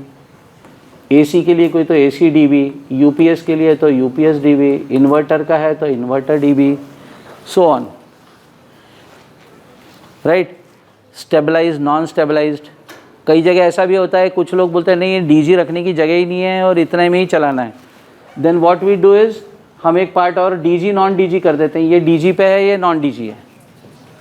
तो जो इक्विपमेंट डीजी पे नहीं चलाना है वो उस नॉन डीजी पार्ट से ही उसको रूट आउट करते हैं, ताकि डीजी चालू होने पे कुछ देखने नहीं दौड़ना है कि कौन सा चालू करना है कौन सा नहीं चालू करना. It is made by design, policy है कि यही चलेगा. लेटर ऑन ऐसा लगता है कि एक चीज़ को यहाँ से वहाँ करना है तो अगेन वो फ्लेक्सिबिलिटी यहाँ पे है कि इसमें से इस पार्ट में से इसको यहाँ और इस पार्ट से इसको यहाँ कर दिया. Right. I hope all are getting this. This quite simple. हाँ, इसकी एक्सेसिबिलिटी. अब इसके सामने से ऐसे पल्ले बन जाते हैं. ये shaft is with some ventilation, पल्ले बच जाते हैं. तो पल्ला खोला, काम किया, वापस बंद कर दिया. सर हॉरिजॉन्टल जो वायरिंग होती है एलटी तो वो क्रिस क्रॉस होती है जो स्लैब. वही बता रहा हूँ ना मैं आपको, आप समझे, प्लान पे समझे. ये प्लान है, इसमें यहाँ कहीं आपकी शाफ्ट है, ठीक है. इसमें यहाँ डीबी है, यहाँ से ये ऊपर जा रहे हैं सेक्शन, इसमें प्लान में राइट, ऊपर नीचे जा रहे हैं. जो यहाँ से आ रहे हैं सारे वो ऐसे आ रहे हैं ना, वो यहीं आ रहे हैं. सर वो एक जो आपने प्रीवियस प्लान बताया जिसके अंदर पैनल अंडरग्राउंड था, उसके अंदर तीनों साइड तो ब्लॉक था, 2 साइड लिफ्ट थी, एक साइड स्टेयरकेस था, फिर वो कैसे सर्कुलेट हो रहा है? हाँ वही तो बोल रहा हूँ। आप एक काम करो, 1 मिनट मैं आपको वापस बताता हूँ। वेदा का था, ये ऐसा है, वो इधर से बंद है, इधर से बंद है, इधर से बंद है, पैनल रूम इधर है, ठीक है। अब इसमें पैनल रूम में यहाँ हमारा वो चल रहा है, यहाँ चल रहा है, यहाँ हमारे फ्लोर डीबीज लगे हुए हैं, यहाँ से आया फ्लोर डीबी पे चला गया, यहाँ से आया एलवी बॉक्स में चला गया, और जो हमारा यहाँ से आ रहा है एक्चुअली वो यहाँ से स्टेयरकेस थी, तो वो सब ऐसे घूम के आए, वो ऐसे घूम के लाना ही पड़ेंगे ना, अब क्या करेंगे। वो डिज़ाइन मेरे हाथ में नहीं है कि मेरे को शाफ्ट वहीं दिए। एक बहुत अच्छी बात याद आई, वो मैं बोल देता हूँ आपको, इसको तो ज़रूरत है इसको रखने की, इरेज कर दूँ कि आगे बढ़ा दूँ। एक बहुत क्लासिकल बताता हूँ जो नॉर्मली मतलब इतना रिस्की काम है आर्किटेक्ट के बीच में ऐसा बोलना कि आर्किटेक्ट्स ऐसा करते हैं, मुझे माफ़ करना। ये नॉर्मली लिफ्ट्स हैं, लिफ्ट के शाफ्ट, ठीक है। यहाँ पे सीढ़ी का कुछ कार्यक्रम है, ठीक है। यहाँ जाके आ जाती है मिड लैंडिंग, राइट। यहाँ पे भी कुछ और है, या लिफ्ट है, और हमें बोलते हैं आपको ये शाफ्ट दी। ये करते हैं, क्यों करते हैं मैं बताता हूँ। क्योंकि आप लोगों को ज़्यादातर प्लम्बिंग की शाफ्ट्स पता है, आप लोगों को इलेक्ट्रिकल की शाफ्ट्स पता ही नहीं है, तो वो सोचते हैं कि सभी जगह देते हैं, दे दिया बाहर की तरफ। वो बाहर की तरफ तो मेरे किसी काम का नहीं, अब हवा में लटक के ये बिल्डिंग का एज है, तो मैं यहाँ तो काम नहीं कर सकता। अच्छा काम तो कर ही सकता हूँ। कई लोग बोलते हैं अब यहाँ से चले जाओ मिड लैंडिंग से, इसमें घुस जाओ, तो इसके लेवल अलग, इसके लेवल अलग। अब यहाँ से बाहर कैसे निकलूँ? जो मैंने आपको सिस्टम बताया, यहाँ लिफ्ट है, यहाँ और एक लिफ्ट है, यहाँ कुछ और है एरिया। अब यहाँ से बाहर निकलने के लिए ऐसे कैसे निकलूँ बाहर? तो इसका क्लासिकल तरीका ये है कि अगर आप दे सकें तो आप यहाँ दें कम से कम। और ये तभी हो सकता है, क्या होता है हमारी कई बार एंट्री होती है, पूरा स्ट्रक्चर जैम हो गया, सब हो गया, प्लिंथ ऊपर आने लग गई, बता दो सब कहाँ शाफ्ट लगानी है। अब शाफ्ट हम कैसे लगाएं जब ऐसी परिस्थिति बन जाती है, अब वो शाफ्ट के लिए जगह ही नहीं है। तो ये आज का इसके अंदर बाकी जो टेक ऑन है नहीं है, शाफ्ट जरूर ध्यान रखो, क्योंकि वो आपकी बिल्डिंग की लाइफलाइन है। अब हाँ, एलवी और एलटी का डिस्टेंस ये है कि कम से कम हमें 300 mm का मिनिमम डिस्टेंस चाहिए अगर कोई इलेक्ट्रिकल लाइंस जा रही। इसलिए मैंने आपको बोला ना, जो शाफ्ट मैंने बनाई उसको किया ही मैंने ऐसा, उसको ऐसा इसीलिए डिज़ाइन करने की कोशिश की है कि ये मेरा वो हो गया, यहाँ से मेरे ये वाले केबल जा रहे हैं, यहाँ से मेरे इलेक्ट्रिकल के केबल जा रहे हैं, तो इनके बीच में एक अपने आप बाय डिफ़ॉल्ट। अब ये फ्लोर से जा रहे हैं, ये सारे फ्लोर से भी आ रहे हैं, ऊपर से भी आ रहे हैं, क्योंकि कैमरा का, वाईफाई का, ये सब केबल ऊपर से आ रहे हैं। लेकिन जितना नेटवर्किंग का या कोई वायर्ड नेटवर्क जा रहा है या यूपीएस का पावर जा रहा है, वो यहाँ से जा रहा है, तो वो यहाँ से भी रहेगा यूपीएस का। इसका पूरा एक एलवी पाइपिंग डिज़ाइन करते हैं जो डेस्टिनेशन तक दोनों पाइप को अलग अलग लेके जाता है। क्या ये जो यूपीएस की लाइन लगा रहे हैं, हाँ, लगा रहे हैं, उनके बीच में भी उनको 300 का डिस्टेंस रखना है प्लस नहीं सर, ये यूपीएस का और ये जो है ना, ये करना तो चाहिए, लेकिन ये बिल्कुल पॉसिबल नहीं हो पाता है। तो हम उसके लिए वही करते हैं कि हम जो यूटीपी कैट 6 लेते हैं, ये जो नॉर्मली केबल है ये अनट्विस्टेड है, इसके अंदर बहुत कम चांसेस है।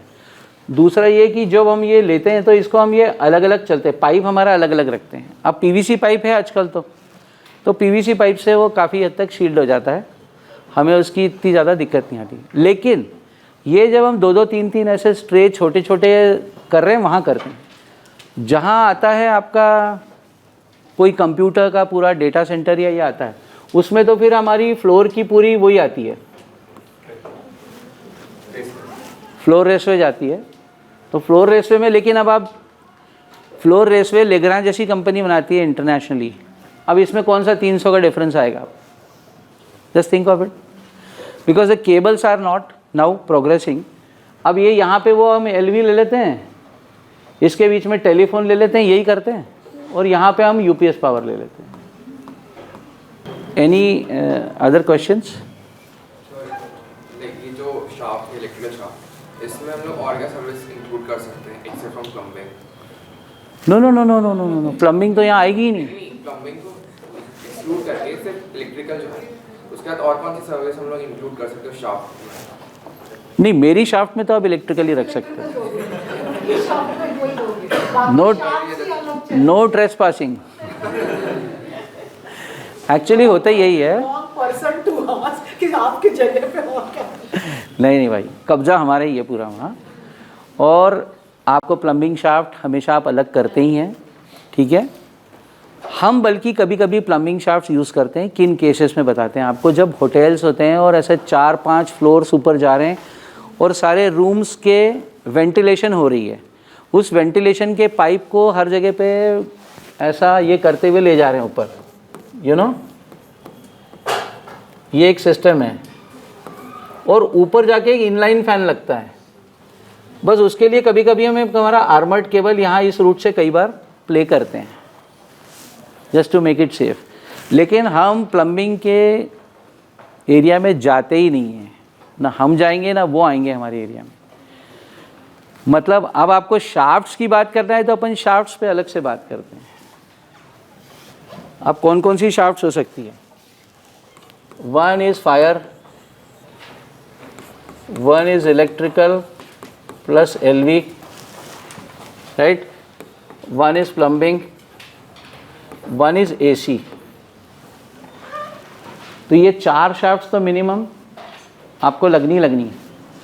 फायर के अंदर आपका ये पूरा जो वेटराइज़र जा रहा है, वेटराइज़र मतलब आपका जो पूरा पाइप जाता है ना, देखा है ना, बॉक्स बनता है पूरा, हथौड़ी से मारो उसको चालू करो टाइप, उसके अंदर से ज़रूर कई बार हम रिक्वेस्ट करते हैं, अगर हमारी केबल्स हमारे शाफ्ट छोटे दिए हैं तो हम इनको रिक्वेस्ट करते हैं कि आप अपनी जो डिटेक्शन की केबल्स हैं, ये डिटेक्शन केबल्स सारी 12 वोल्ट पे काम करती हैं, नॉट मोर देन दैट, तो इसमें इतना हैज़ार्ड नहीं होता है। तो ये केबल्स हम उनको रिक्वेस्ट करते हैं कि आप अपने फायर उसमें से ले जाके और अपने शाफ्ट में ही कहीं आप अपनी डिटेक्शन पैनल लगा के, रिपीटर लगा के आप आगे बढ़ा दो।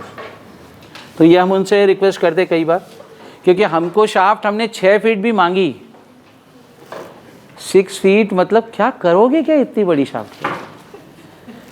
इसका जीए बना के बताओ। फिर उनको जीए बना के देना पड़ता है कि ये इतना बड़ा पैनल, इतना केबल का कटआउट, ऐसा सब देना पड़ता है बना के। कई जगह पे तो ऐसा भी किया है, बोले आपको इधर सिर्फ केबल है ना, तो मैं आपको ना यहाँ ऐसी शाफ्ट दे देता हूँ, ऐसी भी दी है मुझे, इसका पल्ला अलग, इसका पल्ला अलग, इसका पल्ला अलग, ऐसा ले लो। बट येस, वी अंडरस्टैंड, कई बार डिज़ाइन के अंदर कुछ लिमिटेशंस आती हैं, तो हमें भी वो समझना पड़ता है कि भाई, लेकिन क्या होता है कि अगर हम प्रॉपर शाफ्ट नहीं देंगे, तो इसका बॉटम लाइन ये है कि प्रॉपर शाफ्ट नहीं देने से, ऐसा नहीं, दुनिया में बिना शाफ्ट के भी बहुत सारे काम हुए हैं, किए हैं, यहाँ भी हुए हैं बहुत, आपके कॉलेज में भी निशित जी से बहुत डिस्कशन होता रहता है। लेकिन प्रॉब्लम ये है कि मैं किसी इलेक्ट्रिकल कॉन्ट्रैक्टर को बोल नहीं सकता कि तमीज़ से काम कर, वो मेरे को बोलेगा मेरे पास जगह नहीं है। उसका सबसे पहला एक्सक्यूज़ ये है। मैं बोलूँगा ड्रेसिंग कर, बिकॉज मुझे क्या ऐसा ड्रेसिंग चाहिए प्रॉपर, ये केबल ऐसी जा रही है, ऐसी दिखनी चाहिए ना भी प्रॉपर, ऐसी क्लिप्ड की हुई, उसको तुरंत बहाना मिल जाता है, बोले मैं करूँगा कैसे साहब, जगह ही नहीं है। कई जगह बहुत फसावट हो जाती है, 6-8 फीट ये मिलता नहीं है 6 फीट टाइप का, तो हमें 4-5 फीट देते हैं, फिर हम उसकी डेप्थ ज़्यादा मांगते हैं, फिर उसमें यहाँ से केबल्स को ले जाने की कोशिश करते हैं, और इसके ऊपर हमारा पैनल भी इंस्टॉल होता है, बट ये डेप्थ थोड़ी बढ़ जाती है, 450 से प्लस हो जाती है, क्योंकि पीछे मुझे 3-4 इंच इसको वो करने के लिए चाहिए। अब इसको जब आप देखोगे तो ये इसके अंदर, शाफ्ट के अंदर आपको ये मेरा पैनल ऐसा है, अब इसके पीछे से जा रही, तो ये वाली पैनल के पीछे वाली जो केबल्स हैं, इसका मेरा एक्सेस नहीं है, एक ब्रैकेट बना के निकालते हैं ऊपर से नीचे, और फिर ये यहाँ से कंटिन्यू होती है। लेकिन इसमें सबसे बड़ा गूफ अप वही होता है कि केबल्स यहीं से आ रही हैं और सीलिंग की केबल, जो आपका सवाल था, वो प्रॉब्लम आती है।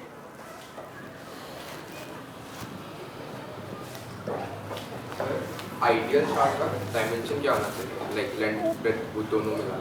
देखिए, आइडियल शाफ्ट तो ऐसी कुछ नहीं होती है, डिपेंड करता है कि आपने मुझे बोला कि मेरा ये 5000 स्क्वायर फुट का फ्लोर प्लेट है, इसमें सब जगह कंप्यूटर्स ही कंप्यूटर्स लगाऊंगा, तो आपको आइडियली 2 से 3 शाफ्ट भी देना पड़ सकती है। उसके 2-3 रीज़न हैं। आपका पावर का लॉस रोकने के लिए, आपकी चीज़ों को ढंग से मैनेज करने के लिए, क्योंकि अगर आप एक 6 फीट का दोगे और 5000 स्क्वायर फुट में आपने 100-150 कंप्यूटर्स लगाएं तो आप कर ही नहीं सकोगे उसको। इन टर्म्स ऑफ हॉस्पिटल अगर देखें तो नहीं, इन टर्म्स ऑफ हॉस्पिटल मुझे लगता है 6 से 8 फीट का एक टोटल शाफ्ट ऊपर से नीचे तक का 8 फीट का चाहिए, depending on the size of the hospital. अगर 2-3 मंजिल का हॉस्पिटल है तो 6 फीट भी बहुत है। अगर बड़ा हॉस्पिटल है तो मैं सब कैसे ले जाऊंगा वहाँ तक। अभी इसमें तो मैं आपको सिर्फ केबल से बता रहा हूँ, अभी इसमें राइजर मेंस की भी कहानियाँ आ गई हैं। राइजर मेंस में मतलब कि जैसे मैंने बस बार बोली थी आपको ट्रांसफार्मर से वहाँ जोड़ी हुई, ऐसी बस बार्स की बस बार्स चलती हैं और वो बस बार्स ऐसी डाइवर्ट हो जाती हैं और बीच बीच में से पैनल्स लग जाते हैं। ये कई जगह पे यूज़ होती है, लेकिन प्रॉब्लम वहाँ होता है कि आप एक ही टाइप का सप्लाई फिर ले सकते हो। अगर रईसी ऐसी है बढ़िया कि पूरा डीजी पे भी है, पूरा स्टेबलाइज़र पे भी है और कुछ नहीं करना है सिर्फ यूपीएस के अलावा, तो हम पूरा एक राइजर मेन से भी कर सकते हैं, लेकिन नॉर्मली वो ऐसा कोई करता नहीं है।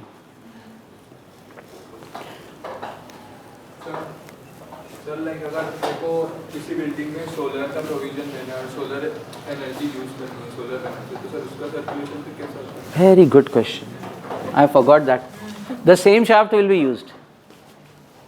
The same shaft will be used to take my solar cable up to the top, to my solar panels, my inverter which is kept there, AC DB, DC DB, all is kept overhead.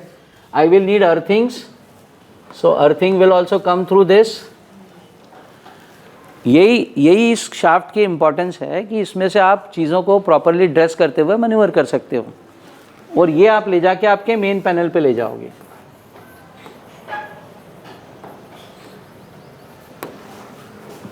Right question. तो वो उधर ये काम आता है। अगर अब shaft ही छोटी है तो हमसे लोग बोलते सोलर प्लान कर दिया, हम बोलते शाफ्ट दे दिया तो प्लान कर दिया। भाई आप शाफ्ट दोगे तो हम प्लान कर लेंगे, क्योंकि बाकी कोई दिक्कत है नहीं। Any question? फेरुलिंग सिस्टम की थोड़ा सा बताएंगे कि आप जब फॉल्ट डिटेक्शन के लिए जाते हैं तो बड़ी प्रॉब्लम होती है, कहाँ से चालू हुआ, कहाँ जा रहा है?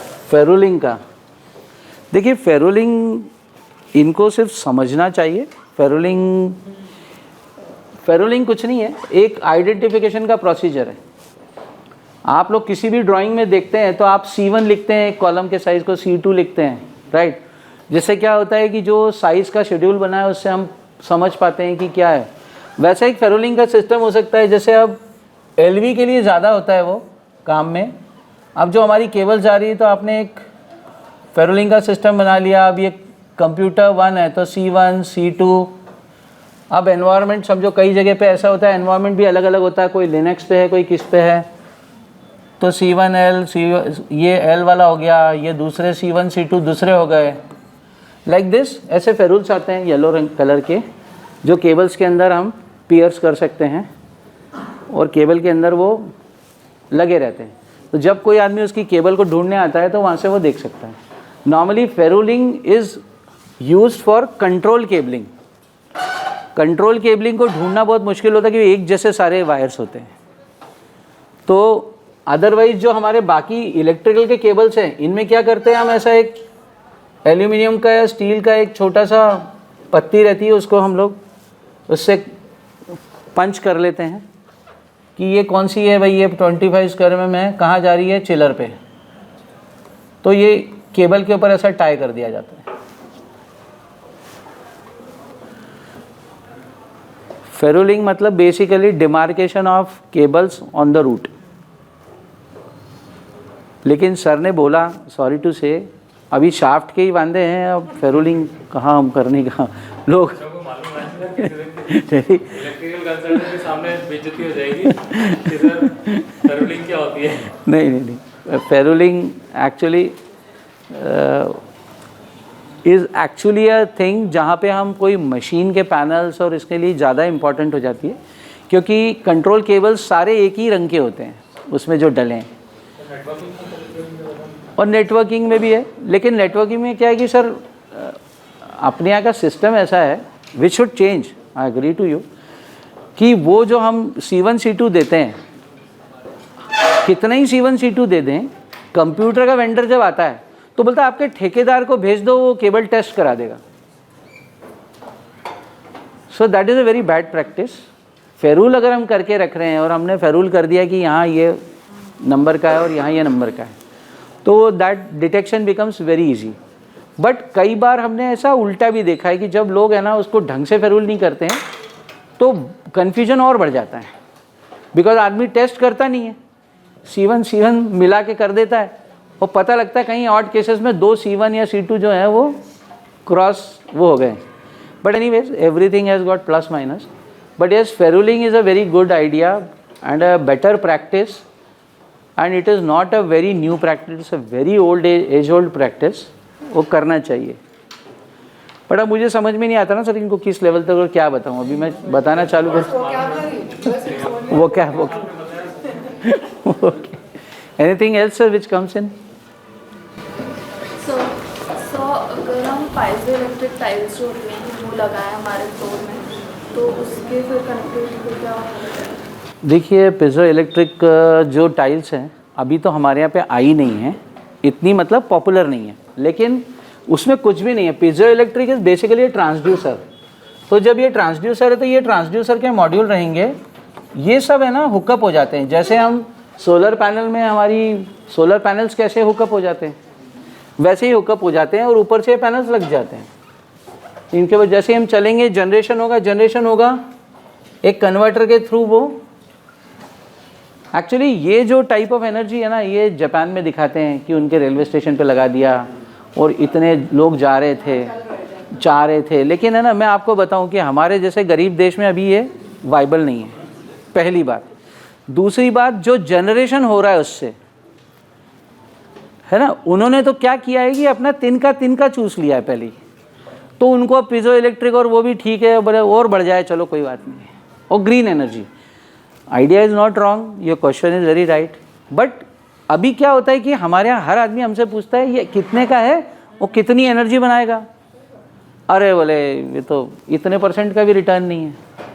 सो जहाँ ये बुद्धि लगाए आदमी रिटर्न वाली, वहाँ ये चीज़ वो हो जाती है। लेकिन हाँ पीजो इलेक्ट्रिक आपको लगाना है तो अभी कैसे लग रहा है वो कि as a concept, as a green concept, ये सबको बताने के लिए भी और करने के लिए भी कि भाई हमने मैक्सिमम कोशिश की, नॉट अ बैड आइडिया, लेकिन उसका कॉस्ट ज़्यादा है भी।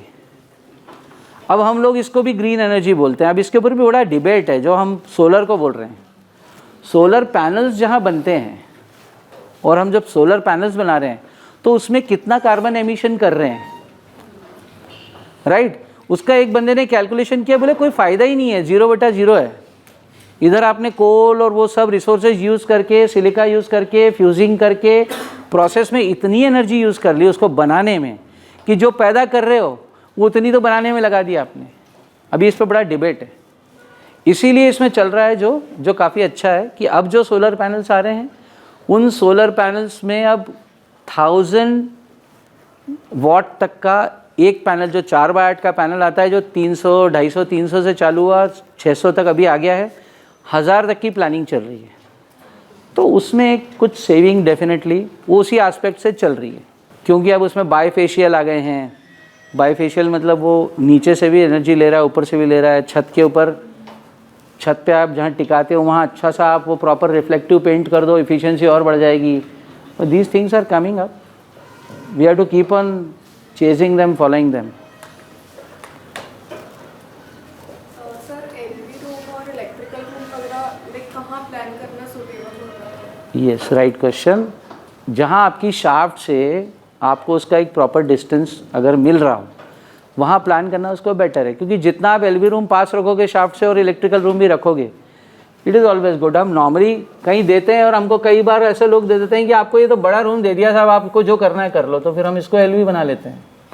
अब ऑफकोर्स आपकी शाफ्ट है, इसका मैनेजमेंट ये शाफ्ट के हिसाब से आपको तय करना है, फिर इसको आपको ऐसे घुमा के ले जाना पड़ेगा कि मतलब थोड़ा एफर्ट करना पड़ेगा, लेकिन पॉसिबल है कुछ हद तक। अल्टीमेटली अपने को क्रिस क्रॉसिंग जितनी अवॉइड हो जाए वो कोशिश करनी है। और कोई क्वेश्चंस है? सर एक और मतलब जो अपना सोलर की बात की तो सर उसमें अपने को टेरेस वगैरह पे लाइक कितना एरिया देना पड़ता है अपने को हॉस्पिटल बिल्डिंग? देखिए अभी क्या हो रहा है कि अभी जो है इफ़िशियंसी बढ़ती जा रही है ना। पहले 1000 स्क्वायर फीट में हम करीब 10 किलोवाट कर पाते थे,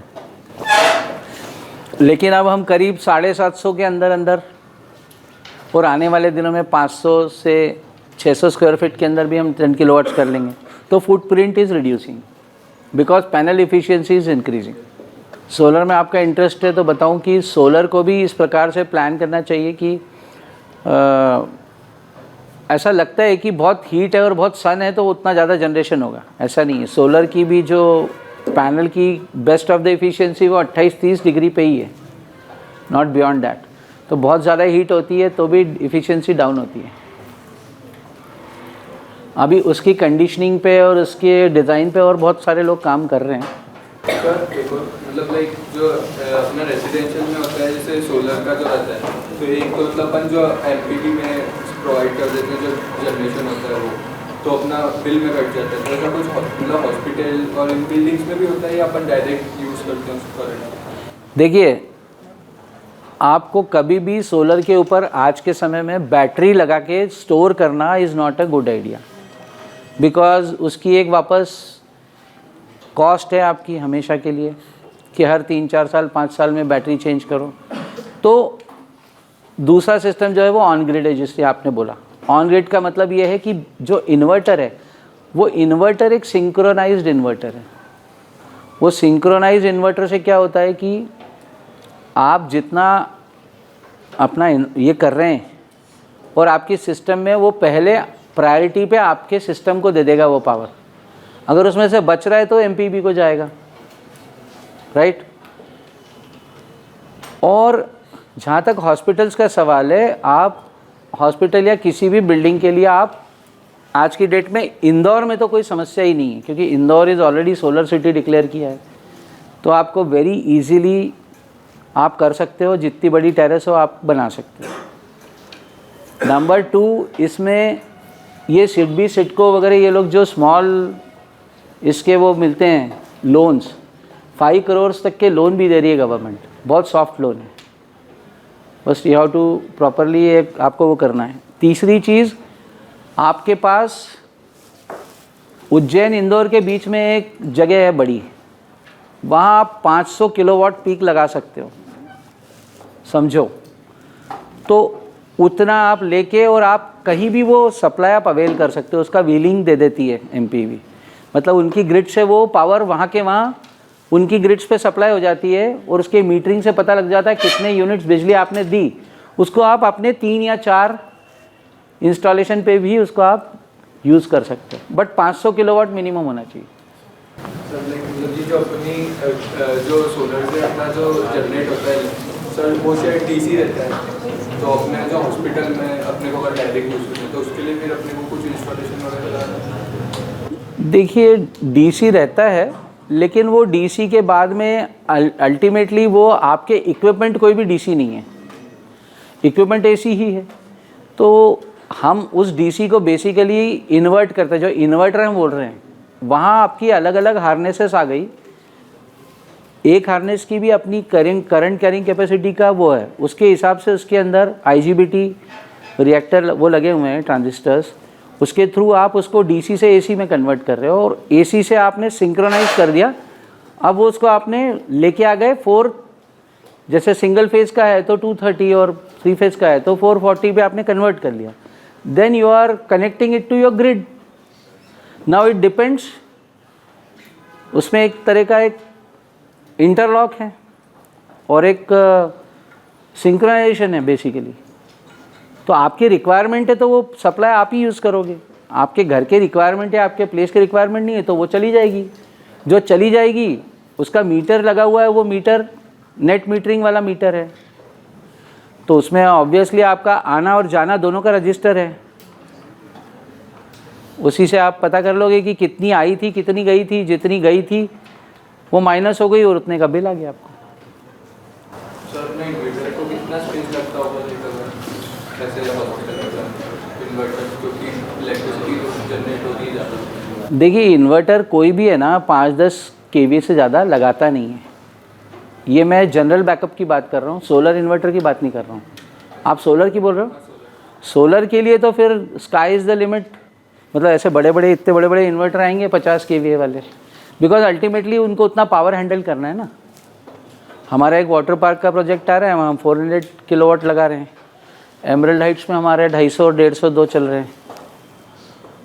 तो वो तो काफ़ी बड़े हो जाते हैं. फ्लोर एरिया अगर बोलो आप तो काफ़ी बड़े हो जाते हैं. इन द सेंस वो 4 foot by 5 foot, 4 foot by 6 foot के आसपास.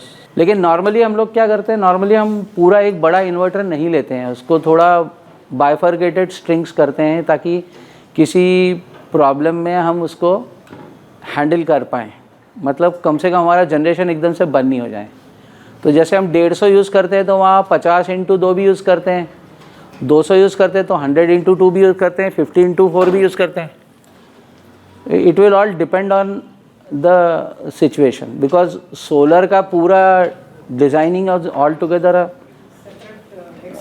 एक्सपर्टीज़ है वो. Even I am not so expert on that, but since we apply it on our projects, we discuss with lot many solar vendors, so we Mostly the vendors only will offer you those solutions of how much space is. yes, you should understand by your common sense or your whatever technical knowledge you have got, then you have to evaluate it what he is trying to say. Because जैसा होता है ना कि जितना जो unknown field होता है उसमें लोग थोड़ा बेवकूफ़ बनाने की भी कोशिश करते हैं. More quick questions? Done? Chalo, thank you so much, Shailendra, for your expertise and your time.